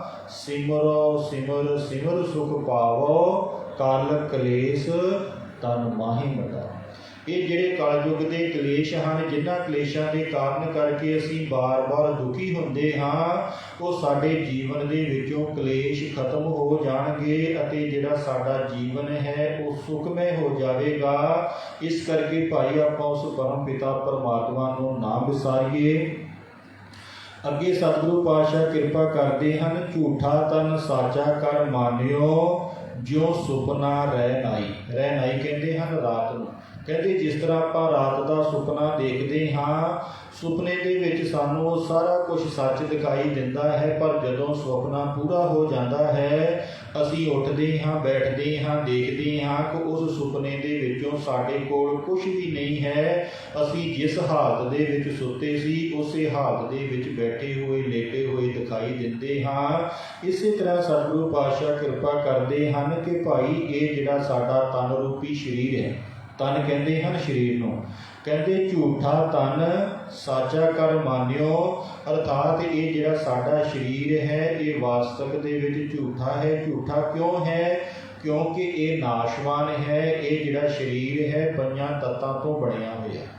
5 ਤੱਤ ਕੋ ਤਨ ਰਚਿਓ, ਜਾਨੋ ਚਤੁਰ ਸੁਜਾਨ, ਜਿਹ ਤੇ ਉਪਜਿਓ ਨਾਨਕਾ, ਲੀਨ ਤਾਹੇ ਮਹਿਮਾਨ। ਇਹ 5 ਤੱਤਾਂ ਤੋਂ ਸਾਡਾ ਜਿਹੜਾ ਸਰੀਰ ਹੈ ਇਹ ਬਣਿਆ ਹੋਇਆ ਹੈ ਅਤੇ 5 ਤੱਤਾਂ ਦੇ ਵਿੱਚ ਹੀ ਜਾ ਕਰਕੇ ਫਿਰ ਲੀਨ ਹੋ ਜਾਂਦਾ ਹੈ। ਸਾਡਾ ਇਸ ਦੇ ਵਿੱਚ ਕੁਝ ਨਹੀਂ ਹੈ। ਅਸੀਂ ਫਰੀ ਦੇ ਵਿੱਚ ਇਸ ਦਾ ਅਭਿਮਾਨ ਕਰਕੇ ਬੈਠੇ ਹਾਂ ਕਿ ਇਹ ਸਰੀਰ ਮੇਰਾ ਹੈ। ਸਤਿਗੁਰੂ ਪਾਤਸ਼ਾਹ ਕਿਰਪਾ ਕਰਦੇ ਹਨ, ਝੂਠਾ ਤਨ ਸਾਚਾ ਕਰ ਮਾਨਿਓ, ਅਰਥਾਤ ਇਹ ਜਿਹੜਾ ਸਰੀਰ 5 ਤੱਤਾਂ ਦੀ ਬਣਤਰ ਸੀ, ਇਸ ਨੂੰ ਤਾਂ ਆਪਣਾ ਕਰਕੇ ਮੰਨ ਲਿਆ ਅਤੇ ਜਿਹੜਾ ਸਾਡਾ ਆਪਣਾ ਨਿਜ ਸਰੂਪ ਸੀ, ਸਤਿਚਿਤ ਆਨੰਦ ਸਰੂਪ ਸੀ, ਉਸ ਆਪਣੇ ਸਰੂਪ ਨੂੰ ਅਸੀਂ ਭੁੱਲ ਗਏ। ਸਾਨੂੰ ਇਹ ਨਹੀਂ ਪਤਾ ਕਿ ਸਾਡਾ ਆਪਣਾ ਵਾਸਤਵਿਕ ਸਰੂਪ ਕੀ ਹੈ, ਜਿਸ ਦੇ ਬਾਰੇ ਸਤਿਗੁਰੂ ਪਾਤਸ਼ਾਹ ਕਿਰਪਾ ਕਰਦੇ ਹਨ, ਮਨ ਤੋਂ ਜੋਤ ਸਰੂਪ ਹੈ, ਆਪਣਾ ਮੂਲ ਪਹਿਚਾਨ। ਸਾਡਾ ਜਿਹੜਾ ਵਾਸਤਵਿਕ ਸਰੂਪ ਹੈ ਉਹ ਜੋਤ ਸਰੂਪ ਹੈ। ਅਸੀਂ ਵਾਸਤਵ ਦੇ ਵਿੱਚ ਇਹ ਸਰੀਰ ਰੂਪ ਨਹੀਂ ਹਾਂ। ਇਹ ਸਰੀਰ ਤਾਂ ਸਾਨੂੰ ਸੰਸਾਰ ਦੇ ਵਿੱਚ ਵਿਚਰਨ ਵਾਸਤੇ ਇੱਕ ਸਾਧਨ ਮਿਲਿਆ। ਜਿਸ ਤਰ੍ਹਾਂ ਅਸੀਂ ਕਿਸੇ ਮਕਾਨ ਦੇ ਵਿੱਚ ਰਹਿੰਦੇ ਹਾਂ, ਪਰ ਉਹ ਮਕਾਨ ਨਹੀਂ, ਅਸੀਂ ਮਕਾਨ ਤੋਂ ਅਲੱਗ ਹਾਂ। ਇਸੇ ਤਰ੍ਹਾਂ ਅਸੀਂ ਇਸ ਸਰੀਰ ਦੇ ਵਿੱਚ ਵਿਚਰਦਿਆਂ ਹੋਇਆਂ ਵੀ ਇਸ ਸਰੀਰ ਤੋਂ ਅਲੱਗ ਹਾਂ। ਇਹ ਸਰੀਰ ਸਾਡਾ ਹੈ, ਅਸੀਂ ਸਰੀਰ ਨਹੀਂ। ਝੂਠਾ ਤਨ ਸਾਚਾ ਕਰ ਮਾਨਿਓ, ਜੋ ਸੁਪਨਾ ਰਹਿ ਨਾਈ। ਸਤਿਗੁਰੂ ਪਾਤਸ਼ਾਹ ਕਿਰਪਾ ਕਰ ਰਹੇ ਹਨ ਕਿ ਜਿਹੜਾ ਝੂਠਾ ਸਰੀਰ ਸੀ ਇਸ ਨੂੰ ਅਸੀਂ ਸੱਚਾ ਮੰਨ ਲਿਆ। ਕਿਸ ਤਰ੍ਹਾਂ ਸੱਚਾ ਮੰਨ ਲਿਆ? ਜਿਸ ਤਰ੍ਹਾਂ ਅਸੀਂ ਰਾਤ ਨੂੰ ਸੁਪਨੇ ਦੀਆਂ ਵਸਤੂਆਂ ਨੂੰ ਸੱਚੀਆਂ ਮੰਨ ਲੈਂਦੇ ਹਾਂ, ਪਰ ਵਾਸਤਵ ਦੇ ਵਿੱਚ ਉਹ ਸਾਰੀਆਂ ਵਸਤੂਆਂ ਝੂਠੀਆਂ ਹੁੰਦੀਆਂ। ਜੋ ਦੀਸੈ ਸੋ ਸਗਲ ਵਿਨਾਸੈ, ਜਿਉ ਬਾਦਲ ਕੀ ਛਾਈ। ਸਤਿਗੁਰੂ ਪਾਤਸ਼ਾਹ ਜੀ ਕਿਰਪਾ ਕਰ ਰਹੇ ਹਨ ਕਿ ਜੋ ਕੁਝ ਵੀ ਇਸ ਸੰਸਾਰ 'ਤੇ ਦ੍ਰਿਸ਼ਟੀ ਗੋਚਰ ਹੋ ਰਿਹਾ ਹੈ, ਜੋ ਕੁਝ ਵੀ ਸਾਨੂੰ ਦਿਖ ਰਿਹਾ ਹੈ, ਇਹ ਸਾਰੇ ਦਾ ਸਾਰਾ ਕੀ ਹੈ? ਬਾਦਲ ਕੀ ਛਾਈ, ਅਰਥਾਤ ਇਹ ਬੱਦਲਾਂ ਦੀ ਛਾਂ ਦੀ ਤਰ੍ਹਾਂ ਹੈ। ਜਿਸ ਤਰ੍ਹਾਂ ਜਿਹੜੀ ਬੱਦਲ ਦੀ ਛਾਂ ਹੈ ਉਹ ਕਦੀ ਸਥਿਰ ਨਹੀਂ ਰਹਿੰਦੀ। ਕਿਉਂ ਸਥਿਰ ਨਹੀਂ ਰਹਿੰਦੀ? ਕਿਉਂਕਿ ਬੱਦਲ ਇੱਕ ਜਗ੍ਹਾ ਕਿਤੇ ਵੀ ਟਿਕਦੇ ਨਹੀਂ। ਬੱਦਲ ਹਮੇਸ਼ਾ ਚਲਾਏਮਾਨ ਰਹਿੰਦੇ ਹਨ। ਉਹਨਾਂ ਬੱਦਲਾਂ ਦੇ ਵਿੱਚ ਹਰ ਸਮੇਂ ਗਤੀ ਰਹਿੰਦੀ ਹੈ। ਉਹ ਬੱਦਲ ਇੱਧਰੋਂ ਜਲ ਚੱਕਦੇ ਹਨ, ਦੂਸਰੀ ਜਗ੍ਹਾ ਜਾ ਕਰਕੇ ਉਸ ਜਲ ਨੂੰ ਵਰਸਾ ਦਿੰਦੇ। ਇਸੇ ਤਰ੍ਹਾਂ ਸਤਿਗੁਰੂ ਪਾਤਸ਼ਾਹ ਕਿਰਪਾ ਕਰਦੇ ਹਨ ਕਿ ਜਿਸ ਤਰ੍ਹਾਂ ਜਿਹੜੀ ਬੱਦਲਾਂ ਦੀ ਪਰਛਾਈ ਹੈ ਉਹ ਸਥਿਰ ਰਹਿਣ ਵਾਲੀ ਨਹੀਂ ਹੈ, ਇਸੇ ਤਰ੍ਹਾਂ ਇਹ ਜਿਹੜਾ ਸੰਸਾਰ ਹੈ ਇਹ ਸੰਸਾਰ ਵੀ ਸਥਿਰ ਰਹਿਣ ਵਾਲਾ ਨਹੀਂ ਹੈ। ਪਰ ਅਸੀਂ ਇਸ ਨੂੰ ਭੁਲੇਖੇ ਦੇ ਨਾਲ ਸੱਚਾ ਮੰਨ ਕੇ ਬੈਠੇ ਹਾਂ। ਇਹੀ ਸਾਡੀ ਭੁੱਲ ਹੈ। ਜਨ ਨਾਨਕ ਜਗ ਜਾਣਿਓ ਮਿਥਿਆ, ਰਹਿਓ ਰਾਮ ਸ਼ਰਨਾਈ। ਸਤਿਗੁਰੂ ਪਾਤਸ਼ਾਹ ਜੀ ਕਿਰਪਾ ਕਰਦੇ ਹਨ ਕਿ ਇਹ ਜਿਹੜਾ ਜਗ ਹੈ, ਇਹ ਸੰਸਾਰ ਹੈ, ਇਸ ਨੂੰ ਮਿਥਿਆ ਜਾਣਨਾ ਚਾਹੋ ਕਰੋ। ਮਿਥਿਆ ਕਹਿੰਦੇ ਹਨ ਝੂਠੇ ਨੂੰ। ਜਿਹੜਾ ਸਾਨੂੰ ਦਿਖਾਈ ਦੇਵੇ ਪਰ ਹੋਵੇ ਨਾ ਵਾਸਤਵ ਦੇ ਵਿੱਚ, ਉਹਨੂੰ ਕਹਿੰਦੇ ਹਨ ਝੂਠਾ। ਜਿਸ ਤਰ੍ਹਾਂ ਰਾਤ ਦੇ ਹਨੇਰੇ ਦੇ ਵਿੱਚ ਇੱਕ ਰੱਸੀ ਪਈ ਹੋਈ ਹੈ, ਉਹ ਹਨੇਰੇ ਦੇ ਕਾਰਨ ਕਰਕੇ ਸਾਨੂੰ ਦਿਖ ਰਿਹਾ ਹੈ ਕਿ ਸ਼ਾਇਦ ਕੋਈ ਸੱਪ ਪਿਆ ਹੈ। ਸੱਪ ਟੇਢਾ ਮੇਢਾ ਚੱਲਦਾ ਹੈ, ਰੱਸੀ ਵੀ ਟੇਢੀ ਮੇਢੀ ਪਈ ਹੈ। ਉਹ ਵੇਖਣ ਨੂੰ ਸਾਨੂੰ ਲੱਗ ਰਿਹਾ ਹੈ ਕਿ ਉਹ ਸੱਪ ਹੈ, ਪਰ ਵਾਸਤਵ ਦੇ ਵਿੱਚ ਉਹ ਸੱਪ ਨਹੀਂ, ਉਹ ਰੱਸੀ ਹੈ। ਇਸੇ ਤਰ੍ਹਾਂ ਹੀ ਭਾਈ ਇਹ ਜਿਹੜਾ ਸੰਸਾਰ ਹੈ ਇਹ ਮਿਥਿਆ ਹੈ, ਝੂਠਾ ਹੈ। ਪਰ ਸੰਸਾਰ ਦੇ ਵਿੱਚ ਰਹਿੰਦਿਆਂ ਹੋਇਆਂ ਵਿਚਰਦੇ ਹੋਇਆਂ ਸਾਨੂੰ ਭੁਲੇਖੇ ਦੇ ਕਾਰਨ ਕਰਕੇ ਇਹ ਲੱਗਦਾ ਹੈ ਕਿ ਸੱਚਾ ਹੈ, ਪਰ ਇਸ ਸੰਸਾਰ ਦੇ ਵਿੱਚ ਸੱਚਾਈ ਕੁਛ ਨਹੀਂ। ਜਿਵੇਂ ਜਿਵੇਂ ਅਸੀਂ ਇਸ ਦੇ ਬਾਰੇ ਵਿਚਾਰ ਕਰਾਂਗੇ, ਗਹਿਰਾਈ ਦੇ ਨਾਲ ਸੋਚਾਂਗੇ, ਗਹਿਰਾਈ ਦੇ ਨਾਲ ਚਿੰਤਨ ਕਰਾਂਗੇ, ਤਾਂ ਸਾਨੂੰ ਪਤਾ ਲੱਗੇਗਾ ਕਿ ਉਸ ਪਰਮ ਪਿਤਾ ਪਰਮਾਤਮਾ ਨੇ ਇਹਨਾਂ ਪੰਜਾਂ ਤੱਤਵਾਂ ਦੇ ਦੁਆਰਾ ਇਸ ਸੰਸਾਰ ਦੀ ਰਚਨਾ ਰਚੀ ਹੈ ਅਤੇ ਇਹਨਾਂ ਪੰਜਾਂ ਤੱਤਵਾਂ ਦੇ ਦੁਆਰਾ ਹੀ ਸੰਸਾਰ ਦੀ ਜਿਹੜੀ ਰਚਨਾ ਹੈ ਉਹ ਚੱਲ ਰਹੀ ਹੈ। ਉਹ ਪਰਮ ਪਿਤਾ ਪਰਮਾਤਮਾ ਇਸ ਸੰਸਾਰ ਨੂੰ ਚਲਾਉਣ ਵਾਲਾ ਇਹਨਾਂ ਦੇ ਵਿੱਚ ਵਿਰਾਜਮਾਨ ਹੋ ਕਰਕੇ ਬੈਠਾ ਹੈ। ਸਾਡੀ ਜਿਹੜੀ ਦ੍ਰਿਸ਼ਟੀ ਹੈ ਉਹ ਸੰਸਾਰ ਤੱਕ ਹੈ। ਸੰਸਾਰ ਤੋਂ ਪਰੇ ਅਸੀਂ ਆਪਣਾ ਜਿਹੜਾ ਸਰੂਪ ਹੈ ਉਸ ਨੂੰ ਨਹੀਂ ਦੇਖ ਪਾਉਂਦੇ, ਨਹੀਂ ਪਹਿਚਾਣ ਪਾਉਂਦੇ। ਇਸੇ ਭੁੱਲ ਦੇ ਕਾਰਨ ਕਰਕੇ ਹੀ ਅਸੀਂ ਸੰਸਾਰ ਦੇ ਵਿੱਚ ਭਟਕ ਰਹੇ। ਜਨ ਨਾਨਕ ਜਗ ਜਾਣਿਓ ਮਿਥਿਆ, ਰਹਿਓ ਰਾਮ ਸ਼ਰਨਾਈ।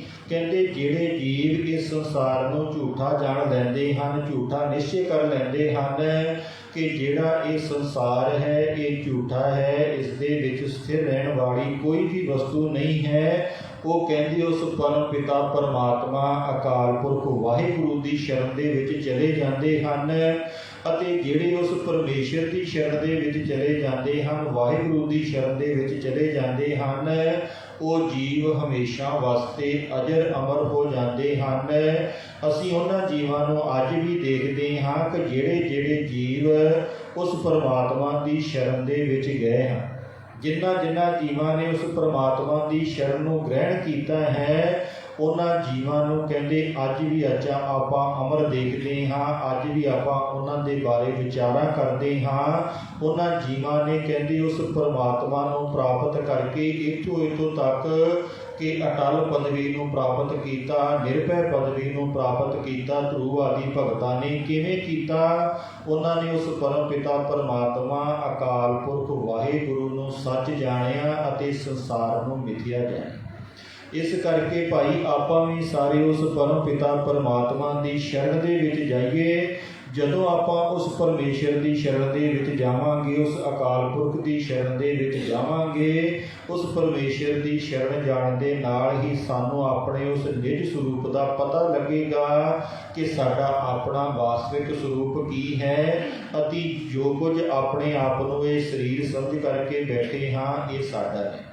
ਇਸ ਪ੍ਰਕਾਰ ਦੇ ਨਾਲ ਕਹਿੰਦੇ ਧੰਨ ਧੰਨ ਸ਼੍ਰੀ ਗੁਰੂ ਤੇਗ ਬਹਾਦਰ ਪਾਤਸ਼ਾਹ ਜੀ ਨੇ ਮਾਤਾ ਨਾਨਕੀ ਜੀ ਅਤੇ ਮਾਤਾ ਗੁਜਰ ਕੌਰ ਨੂੰ, ਹੋਰ ਸਾਰੇ ਗੁਰਮੁਖ ਪਿਆਰਿਆਂ ਨੂੰ ਗਿਆਨ ਦਾ ਉਪਦੇਸ਼ ਦਿੱਤਾ ਕਿ ਭਾਈ ਇਸ ਸਰੀਰ ਨੂੰ ਤੁਸੀਂ ਕੁਝ ਨਾ ਸਮਝਣਾ ਕਰੋ, ਕਿਉਂ ਕਿ ਅਸੀਂ ਆਪਣਾ ਬਲਿਦਾਨ ਦੇਣ ਦਾ ਨਿਸ਼ਚੈ ਕਰ ਲਿਆ ਹੈ। ਉਹਨਾਂ ਲੋਕਾਂ ਨੂੰ ਅਸੀਂ ਇਹ ਵਚਨ ਦੇ ਚੁੱਕੇ ਹਾਂ ਕਿ ਤੁਹਾਡੇ ਧਰਮ ਦੀ ਖਾਤਰ ਅਸੀਂ ਆਪਣਾ ਸੀਸ ਬਲਿਦਾਨ ਦੇਵਾਂਗੇ।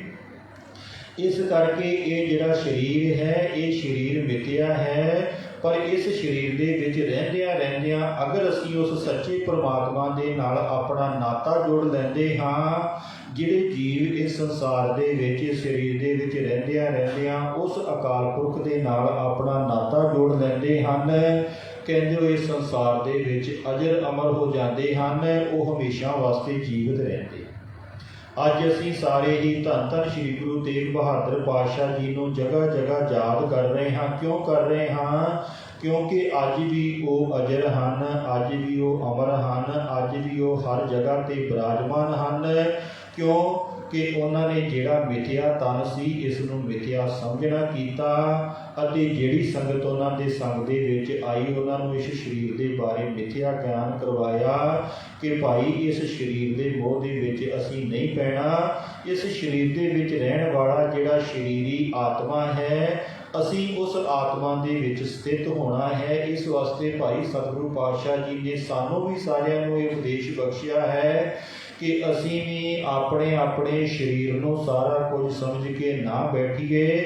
ਜੋ ਇਸ ਦੇ ਵਿੱਚ ਰਹਿਣ ਵਾਲੀ ਆਤਮਾ ਹੈ, ਇਹ ਸਰੀਰ ਸਾਨੂੰ ਉਸ ਨੂੰ ਪ੍ਰਾਪਤ ਕਰਨ ਵਾਸਤੇ ਇੱਕ ਮਾਧਿਅਮ ਮਿਲਿਆ, ਇੱਕ ਸਾਧਨ ਮਿਲਿਆ ਹੈ। ਇਹ ਸਰੀਰ ਅਸੀਂ ਇਸ ਸਰੀਰ ਨੂੰ ਮਾਧਿਅਮ ਬਣਾ ਕਰਕੇ, ਸਾਧਨ ਬਣਾ ਕਰਕੇ ਉਸ ਪਰਮ ਪਿਤਾ ਪਰਮਾਤਮਾ ਨੂੰ ਪ੍ਰਾਪਤ ਕਰੀਏ, ਜਿਸ ਨੂੰ ਪ੍ਰਾਪਤ ਕਰਨ ਤੋਂ ਬਾਅਦ ਫਿਰ ਸੰਸਾਰ ਦੇ ਵਿੱਚ ਕੁਝ ਵੀ ਪ੍ਰਾਪਤ ਕਰਨਾ ਬਾਕੀ ਨਹੀਂ ਰਹਿ ਜਾਂਦਾ। ਇਸ ਪ੍ਰਕਾਰ ਦੇ ਨਾਲ ਕਹਿੰਦੇ ਫਿਰ ਸਤਿਗੁਰੂ ਪਾਤਸ਼ਾਹ ਜੀ ਨੇ ਹੌਲੀ ਹੌਲੀ ਦਿੱਲੀ ਵੱਲ ਨੂੰ ਕੂਚ ਕਰਨਾ ਸ਼ੁਰੂ ਕਰ ਦਿੱਤਾ। ਸਤਿਗੁਰੂ ਪਾਤਸ਼ਾਹ ਜੀ ਨੇ ਸਾਰੀਆਂ ਸੰਗਤਾਂ ਨੂੰ ਉਪਦੇਸ਼ ਦੇ ਕਰਕੇ ਗੋਬਿੰਦ ਰਾਏ ਜੀ ਨੂੰ ਇਹ ਵਚਨ ਕੀਤਾ ਕਿ ਭਾਈ ਤੁਸੀਂ ਇਹ ਵਚਨ ਕੀਤਾ ਹੈ ਕਿ ਧਰਮ ਦੀ ਖਾਤਰ ਆਪਣਾ ਬਲਿਦਾਨ ਦਿਓ, ਪਰ ਜਦੋਂ ਵੀ ਮੇਰਾ ਸ਼ੀਸ਼ ਇੱਥੇ ਆਵੇ ਬੇਸ਼ੱਕ ਸਾਰੇ ਸੰਸਾਰ ਦੀਆਂ ਅੱਖਾਂ ਦੇ ਵਿੱਚ ਹੰਝੂ ਹੋਣ, ਪਰ ਤੁਹਾਡੀਆਂ ਅੱਖਾਂ ਦੇ ਵਿੱਚ ਹੰਝੂ ਨਹੀਂ ਹੋਣੇ ਚਾਹੀਦੇ। ਤੁਸੀਂ ਬਿਨਾਂ ਹੰਝੂ ਲਿਆਂਦੇ ਹੀ ਮੇਰਾ ਜਿਹੜਾ ਸੀਸ ਹੋਵੇਗਾ ਉਸ ਦਾ ਸੰਸਕਾਰ ਕਰਨਾ ਹੋਵੇ।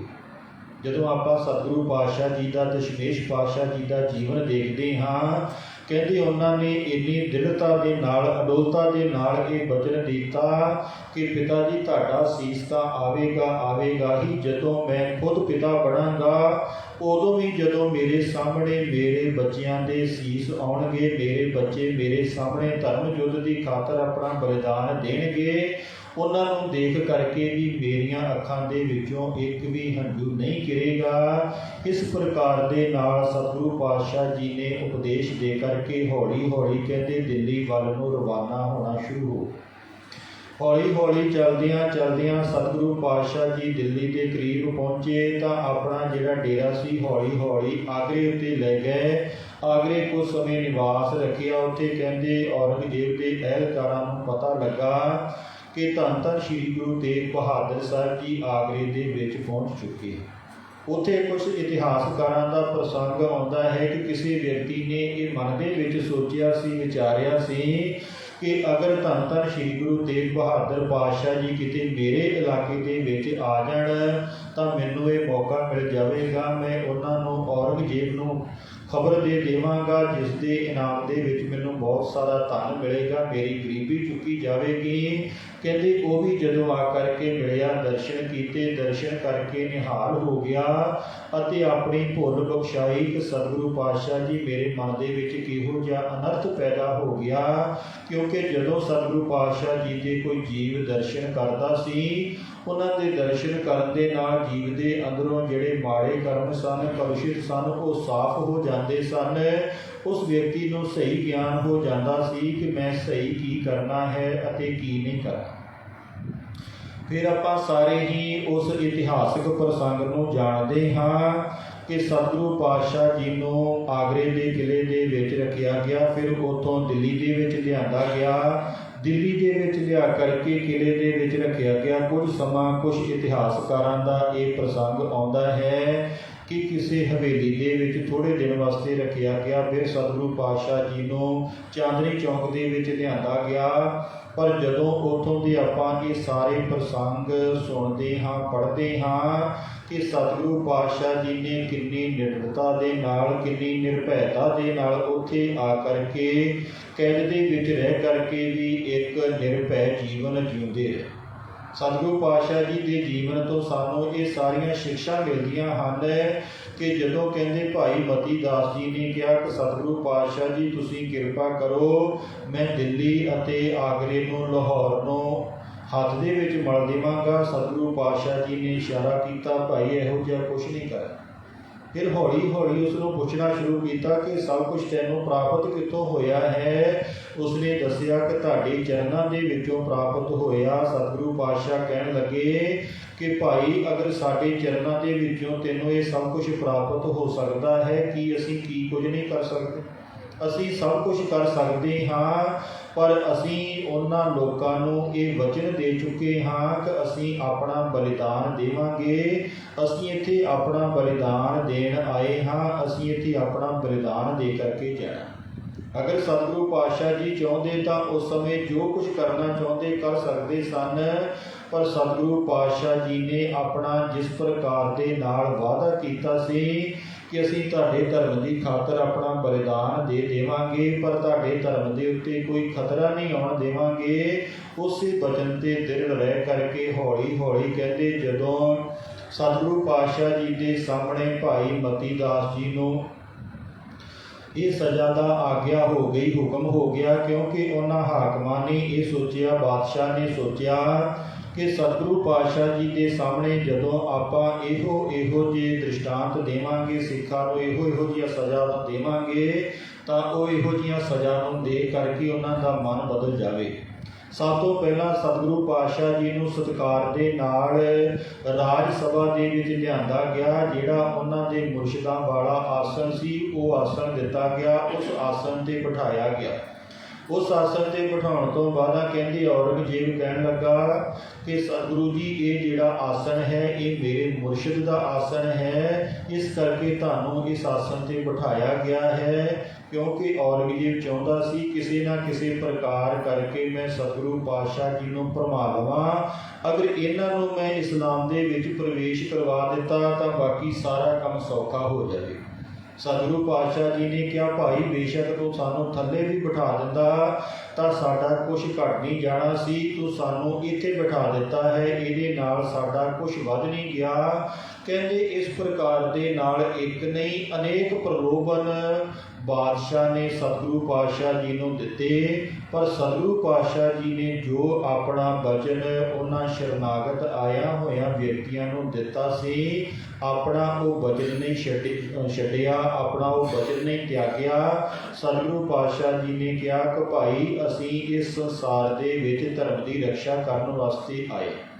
ਫਿਰ ਕਹਿੰਦੇ ਬਾਦਸ਼ਾਹ ਨੇ ਸਤਿਗੁਰੂ ਪਾਤਸ਼ਾਹ ਜੀ ਨੂੰ ਬੇਨਤੀ ਕੀਤੀ ਕਿ ਇਹ ਸੰਸਾਰ ਦੇ ਜੀਵ ਧਰਮ ਨੂੰ ਲੈ ਕਰਕੇ ਜਗ੍ਹਾ ਜਗ੍ਹਾ ਲੜਾਈਆਂ ਕਰਦੇ ਹਨ, ਝਗੜੇ ਕਰਦੇ ਹਨ, ਕਿਉਂ ਨਾ ਆਪਾਂ ਰਲ ਕਰਕੇ ਬੈਠ ਕਰਕੇ ਇਹਨਾਂ ਸਾਰਿਆਂ ਨੂੰ ਇੱਕ ਧਰਮ ਦੇ ਵਿੱਚ ਪ੍ਰਵੇਸ਼ ਕਰਵਾ ਦਈਏ, ਇੱਕ ਧਰਮ ਹੋ ਜਾਵੇਗਾ, ਲੜਾਈ ਝਗੜੇ ਖਤਮ ਹੋ ਜਾਣ।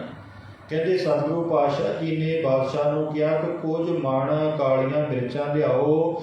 ਕਹਿੰਦੇ 5 ਮਣ ਕਾਲੀਆਂ ਮਿਰਚਾਂ ਲਿਆ ਕਰਕੇ ਉਸ ਨੂੰ ਕਿਹਾ ਕਿ ਇਸ ਨੂੰ ਅਗਨੀ ਲਗਾ ਦਿਓ, ਅਗਨ ਭੇਟਾ ਕਰ ਦਿਓ, ਇਹ ਸਾਰੀਆਂ ਜਲ ਕੇ ਰਾਖ ਹੋ ਜਾਣਗੀਆਂ। ਕਹਿੰਦੇ ਜਦੋਂ ਉਸ ਨੂੰ ਅੱਗ ਲਗਾਈ ਗਈ ਸਾਰੀਆਂ ਮਿਰਚਾਂ ਜਲ ਕੇ ਰਾਖ ਹੋ ਗਈਆਂ।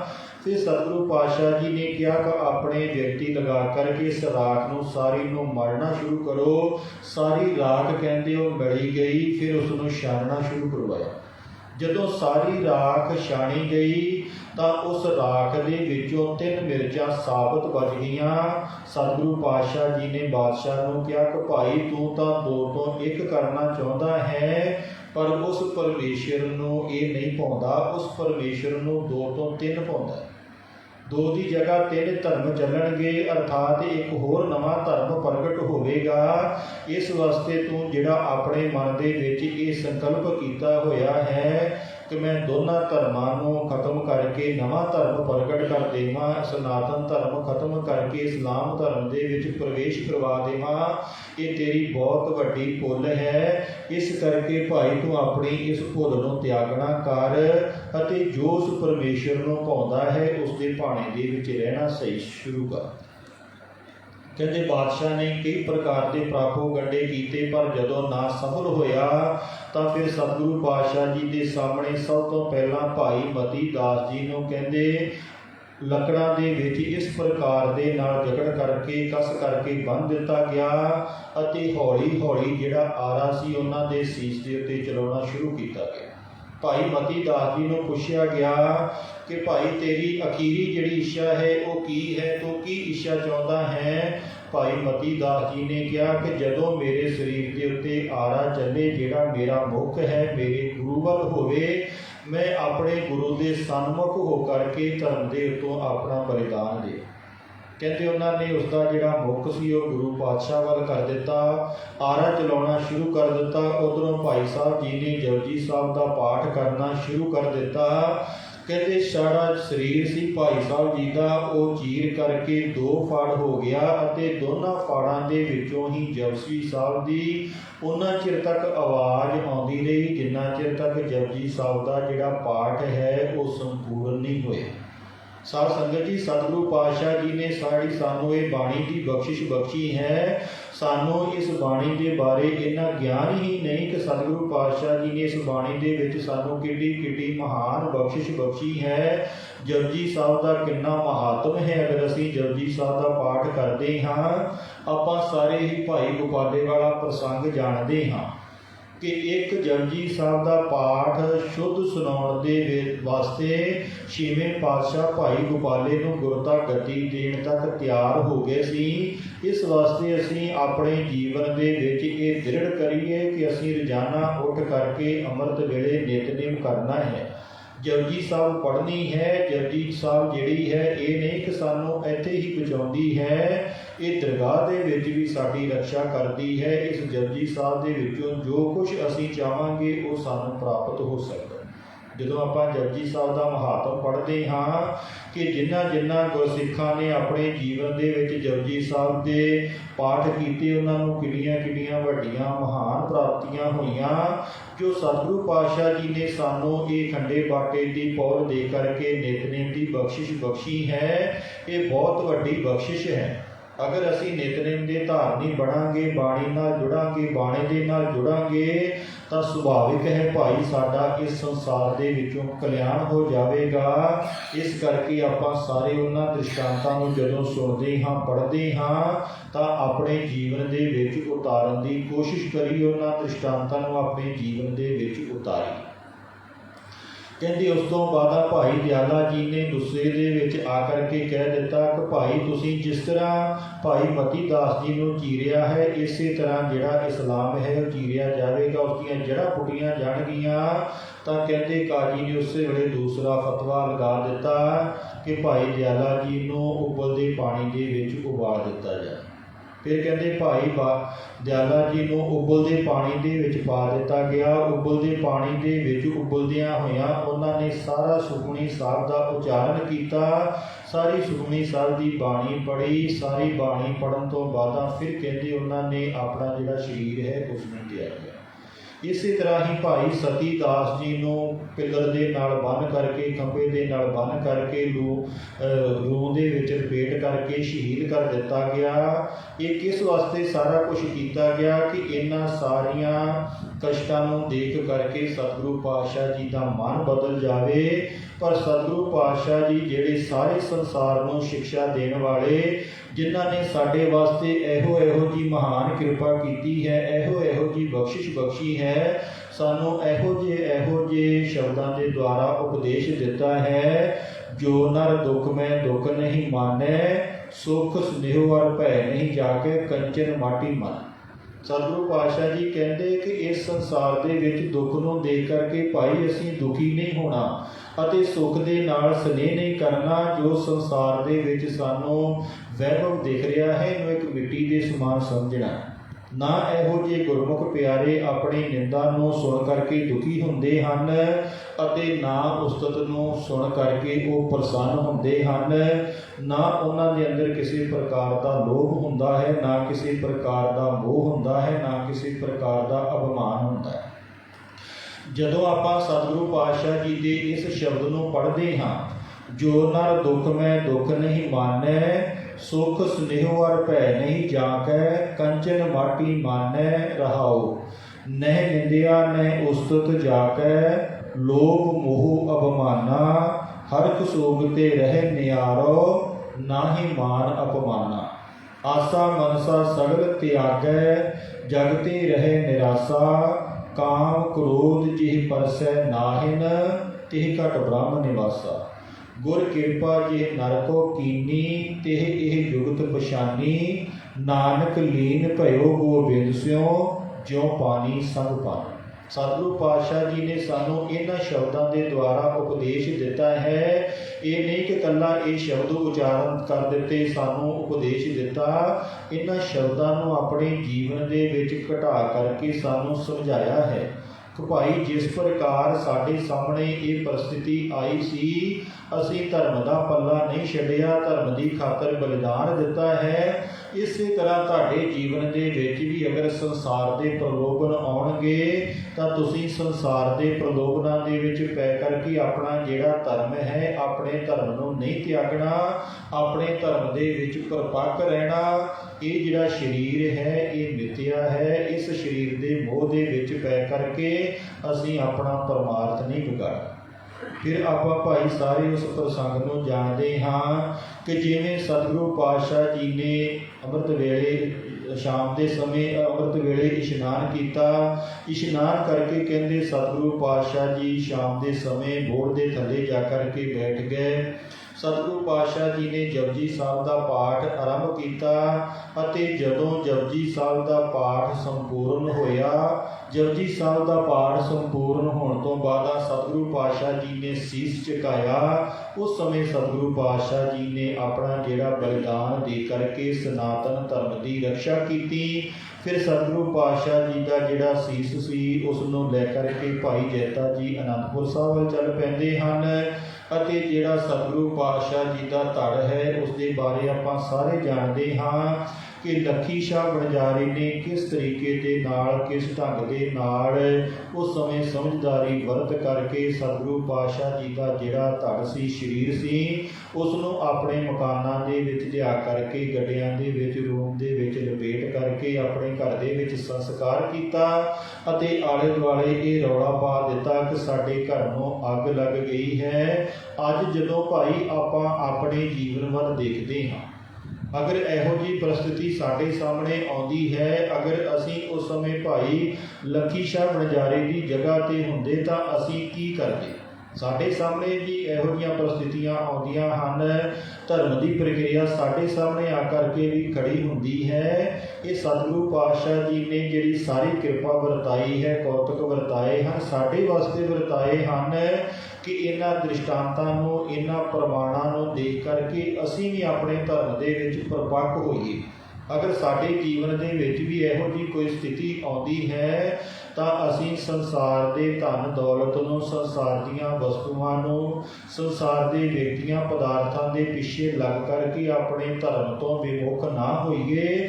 ਜੋ ਸਾਡਾ ਧਰਮ ਹੈ ਅਸੀਂ ਆਪਣੇ ਉਸ ਧਰਮ ਦੇ ਵਿੱਚ ਦ੍ਰਿੜ ਰਹਿ ਕਰਕੇ, ਜਦੋਂ ਭਾਈ ਅਸੀਂ ਇਸ ਸੰਸਾਰ ਦੇ ਵਿੱਚ ਧਰਮ ਦੇ ਵਿੱਚ ਦ੍ਰਿੜ ਰਵਾਂਗੇ, ਧਰਮ ਦੇ ਵਿੱਚ ਦ੍ਰਿੜ ਰਹਿੰਦਿਆਂ ਹੋਇਆਂ ਆਪਣਾ ਜੀਵਨ ਬਤੀਤ ਕਰਾਂਗੇ ਤਾਂ ਸੁਭਾਵਿਕ ਹੈ ਸਾਡਾ ਜਿਹੜਾ ਜੀਵਨ ਹੈ ਉਹ ਗੁਰਮੁਖਾਂ ਵਾਲਾ ਬਣ ਜਾਵੇਗਾ। ਇਸ ਕਰਕੇ ਭਾਈ ਸਤਿਗੁਰੂ ਪਾਤਸ਼ਾਹ ਜੀ ਨੇ ਆਪਣਾ ਉੱਥੇ ਬਲਿਦਾਨ ਦਿੱਤਾ। ਕਿਸ ਵਾਸਤੇ ਦਿੱਤਾ? ਕਿਉਂਕਿ ਸਤਿਗੁਰੂ ਪਾਤਸ਼ਾਹ ਜੀ ਬਲਿਦਾਨ ਦੇਣ ਵਾਸਤੇ ਗਏ ਸੀ। ਜੋ ਕੁਝ ਚਾਹੁੰਦੇ ਸਤਿਗੁਰੂ ਪਾਤਸ਼ਾਹ ਜੀ ਉੱਥੇ ਕਰ ਸਕਦੇ ਸੀ, ਪਰ ਸਤਿਗੁਰੂ ਪਾਤਸ਼ਾਹ ਜੀ ਨੇ ਉੱਥੇ ਕੋਈ ਕਰਾਮਾਤ ਨਹੀਂ ਦਿਖਾਈ। ਉੱਥੇ ਸਤਿਗੁਰੂ ਪਾਤਸ਼ਾਹ ਜੀ ਨੇ ਹੋਰ ਕੋਈ ਪ੍ਰਕਿਰਿਆ ਸਵੀਕਾਰ ਨਹੀਂ ਕੀਤੀ। ਕਿਉਂ ਸਵੀਕਾਰ ਨਹੀਂ ਕੀਤੀ? ਕਿਉਂਕਿ ਉਹਨਾਂ ਨੇ ਇੱਥੇ ਹੀ ਉਹਨਾਂ ਨੂੰ ਵਚਨ ਦੇ ਦਿੱਤਾ ਸੀ ਕਿ ਭਾਈ ਅਸੀਂ ਤੁਹਾਡੇ ਧਰਮ ਦੀ ਖਾਤਰ ਆਪਣਾ ਬਲਿਦਾਨ ਦੇਵਾਂਗੇ ਅਤੇ ਤੁਹਾਡੇ ਧਰਮ ਦੇ ਉੱਤੋਂ ਜਿਹੜਾ ਖਤਰਾ ਹੈ ਉਹ ਟਲ ਜਾਵੇਗਾ। ਅਨੇਕ ਪ੍ਰਕਾਰ ਦੇ ਪ੍ਰਲੋਭਨ ਸਤਿਗੁਰਾਂ ਦੇ ਸਾਹਮਣੇ ਆਏ, ਪਰ ਉਹਨਾਂ ਪ੍ਰਲੋਭਨਾਂ ਨੂੰ ਠੁਕਰਾ ਕਰਕੇ ਸਤਿਗੁਰੂ ਪਾਤਸ਼ਾਹ ਖੁਦ ਇਸ ਸ੍ਰਿਸ਼ਟੀ ਦੇ ਮਾਲਕ ਸਨ, ਕੀ ਨਹੀਂ ਕਰ ਸਕਦੇ ਸੀ। ਜਿਹੜਾ ਪਰਮਾਤਮਾ ਇਹ ਸਾਰੀ ਸ੍ਰਿਸ਼ਟੀ ਨੂੰ ਚਲਾਉਂਦਾ ਹੈ, ਉਸ ਪਰਮਾਤਮਾ ਵਾਸਤੇ ਕੁਝ ਵੀ ਕਰਨਾ ਕੋਈ ਮੁਸ਼ਕਲ ਨਹੀਂ ਹੈ। ਪਰ ਉਹ ਪਰਮੇਸ਼ਰ ਜਦੋਂ ਵੀ ਇਸ ਸੰਸਾਰ 'ਤੇ ਆਉਂਦਾ ਹੈ ਸਾਨੂੰ ਸਿੱਖਿਆ ਦੇਣ ਵਾਸਤੇ ਆਉਂਦਾ ਹੈ ਕਿ ਭਾਈ ਜਿਹੜਾ ਤੁਹਾਡਾ ਜੀਵਨ ਹੈ ਤੁਸੀਂ ਆਪਣੇ ਜੀਵਨ ਨੂੰ ਇਸ ਤਰੀਕੇ ਦੇ ਨਾਲ ਜਿਉਣਾ ਹੈ, ਇਸ ਤਰੀਕੇ ਦੇ ਨਾਲ ਆਪਣੇ ਜੀਵਨ ਨੂੰ ਚਲਾਉਣਾ ਹੈ ਤਾਂ ਜੋ ਕਿ ਤੁਹਾਡਾ ਜਿਹੜਾ ਜੀਵਨ ਹੈ ਉਹ ਸਫਲ ਹੋ ਸਕੇ।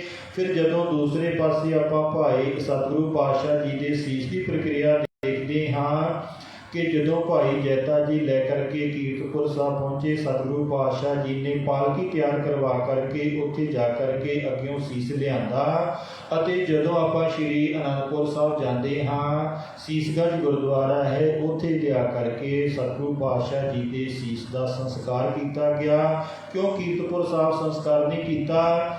ਕਿਉਂਕਿ ਮਾਤਾ ਨਾਨਕੀ ਨੇ ਇਹ ਵਚਨ ਕੀਤਾ ਸੀ ਜਦੋਂ ਨੌਵੇਂ ਪਾਤਸ਼ਾਹ ਜਾਣ ਲੱਗੇ ਸਨ। ਜਿਸ ਤਰ੍ਹਾਂ ਆਪਣਾ ਕੋਈ ਬੱਚਾ ਜਾਂਦਾ ਹੈ, ਆਪਾਂ ਕਹਿੰਦੇ ਹਾਂ ਬੇਟਾ ਫਿਰ ਵਾਪਸ ਆ ਕਰਕੇ ਸਾਨੂੰ ਚਿਹਰਾ ਦਿਖਾ। ਮਾਤਾ ਨਾਨਕੀ ਜੀ ਨੇ ਸਤਿਗੁਰੂ ਤੇਗ ਬਹਾਦਰ ਪਾਤਸ਼ਾਹ ਜੀ ਨੂੰ ਦਿੱਲੀ ਜਾਣ ਲੱਗਿਆ ਜਦੋਂ ਵਿਦਾ ਕੀਤਾ ਸੀ ਤਾਂ ਇਹ ਵਚਨ ਕੀਤਾ ਸੀ, ਬੇਟਾ ਸਾਨੂੰ ਆ ਕਰਕੇ ਆਪਣਾ ਚਿਹਰਾ ਦਿਖਾਵੀਂ। ਇਸੇ ਵਾਸਤੇ ਮਾਤਾ ਨਾਨਕੀ ਜੀ ਨੂੰ ਚਿਹਰਾ ਦਿਖਾਉਣ ਵਾਸਤੇ ਸਤਿਗੁਰੂ ਪਾਤਸ਼ਾਹ ਜੀ ਨੇ ਆਪਣਾ ਸੀਸ ਇੱਥੇ ਉਸ ਪ੍ਰਕਿਰਿਆ ਦੇ ਨਾਲ ਭੇਜਣਾ ਕੀਤਾ। ਮਾਤਾ ਨਾਨਕੀ ਜੀ ਨੇ ਉਸ ਸੀਸ ਦੇ ਦਰਸ਼ਨ ਕੀਤੇ ਅਤੇ ਆਗਿਆ ਕੀਤੀ ਕਿ ਇਹ ਜਿਹੜਾ ਸੰਸਕਾਰ ਹੈ ਮਹਿਲਾਂ ਦੇ ਲਾਗੇ ਬੰਨੇ ਕੀਤਾ ਜਾਵੇ, ਕਿਉਂਕਿ ਮੈਂ ਰੋਜ਼ਾਨਾ ਉੱਥੇ ਜਾ ਕਰਕੇ ਆਪਣੇ ਸੁਪੁੱਤਰ ਦੇ ਦਰਸ਼ਨ ਕਰ ਸਕਾਂ ਜਿੱਥੇ ਉਸ ਦੇ ਸੀਸ ਦਾ ਸੰਸਕਾਰ ਹੋਇਆ ਹੋਵੇ, ਜਿੱਥੇ ਉਸਨੇ ਧਰਮ ਦੀ ਖਾਤਰ ਆਪਣਾ ਸੀਸ ਦਿੱਤਾ ਹੋਵੇ। ਇਸ ਕਰਕੇ ਭਾਈ ਉੱਥੇ ਸਤਿਗੁਰੂ ਪਾਤਸ਼ਾਹ ਜੀ ਦੇ ਸੀਸ ਦਾ ਸੰਸਕਾਰ ਕੀਤਾ ਗਿਆ ਅਤੇ ਸੀਸਗੰਜ ਦੇ ਸਾਹਮਣੇ ਹੀ ਅਕਾਲ ਗੰਗਾ ਹੈ। जिथे दशमेश पिता जी ने फिर दीवान लगा करके संगतां नूं धीरज दिता कि भाई सतगुरु पातशाह जी ने धर्म की खातर अपना बलिदान दिता है, असी किसी ने किसी प्रकार के हंझू नहीं बहाने, क्योंकि दशमेश पिता जी ने अपने गुरुदेव पिता नूं ये वचन दिता सी कि मैं हंझू नहीं बहावांगा। दशमेश पिता जी ने उत्थे बैठ करके संगतां नूं धीरज दित्ती, धीरज दे करके सारिया संगतां नूं उत्थे वैरागमई उपदेश दिते। अते फिर भाई आपां अगेला प्रसंग जानते हाँ कि दशमेश पिता जी ने फिर सिख पंथ की साधना करके सानू ये बख्शिशां बख्शियां, जिन्हां बख्शिशां के द्वारा अज असीं अपना जिहड़ा जीवन है उसनूं आराम दे नाल धर्म के मार्ग के उत्ते चला सकते हाँ। सतगुरु पातशाह जी ने ये जिहड़ा बलिदान है किस वास्ते दिता, ये साडे सामने दृष्टांत प्रमाण किस वास्ते लिआंदे कि असीं इस जीवन दे विचों गुजरना है, असीं इस जीवन नूं जीना है। इस जीवन नूं जीउंदियां जीउंदियां साडे सामने इहो ਜਿਹੇ कई प्रसंग आउंदे हन जिन्हां दे विच असीं उलझ जांदे हां, पर जदों असीं अपने गुरुदेवां दा इहो ਜਿਹੇ दृष्टांत सतगुरां दे देखदे हां, गुरमुख प्यारियां दे देखदे हां कि जिन्हां गुरमुखां प्यारियां ने सतगुरां दी चरण शरण दे विच रह करके इहो ਜਿਹੇ बलिदान दिते। सतगुरु पातशाह जी ने साडे वास्ते एडा वड्डा बलिदान दिता जिसकी खातर अज भी सनातन धर्म बचिया होया है। आपां भाई सारिਆਂ ने अपने जीवन दे विच सतगुरां दे उन्हां पाए हुए पूर्णियां नूं उतारना है। जो सतगुरु पातशाह जी ने सानू अपना बलिदान दे करके शिक्षा दी है तो असीं अपने जीवन दे विच घटाउणा है, क्योंकि सतगुरु पातशाह जी ने पहला ही दस दिता सी कि ये जिहड़ा ठीकरा है ये शरीर रूपी ठीकरा असीं बादशाह के सिर ते जाके भरना है। ठीकर फोर दलीस सिर प्रभुपुर कीओ प्यान, तेग बहादुर सी क्रिया करी न किन्हू आन। तेग बहादुर के चरत भयो जगत को शोक, है सब जग करहे जय जय सुरलोक। कहते संसार दे विच सारे लोकी आश्चर्यित हो रहे सन कि सतगुरु पातशाह जी ने अपना बलिदान दे दिता, अर्थात इत्थे सारे लोग है कर रहे सन। अते उधर स्वर्ग दे विच कहते जिहड़े देवी देवता सन वो सतगुरु पातशाह की जय जयकार कर रहे सन कि इहो जिहा पहला असीं कदी अपने जीवन दे विच बलिदान नहीं देखिया कि जिहड़ा दूसरियां दे धर्म की खातर अपना बलिदान दे देवे।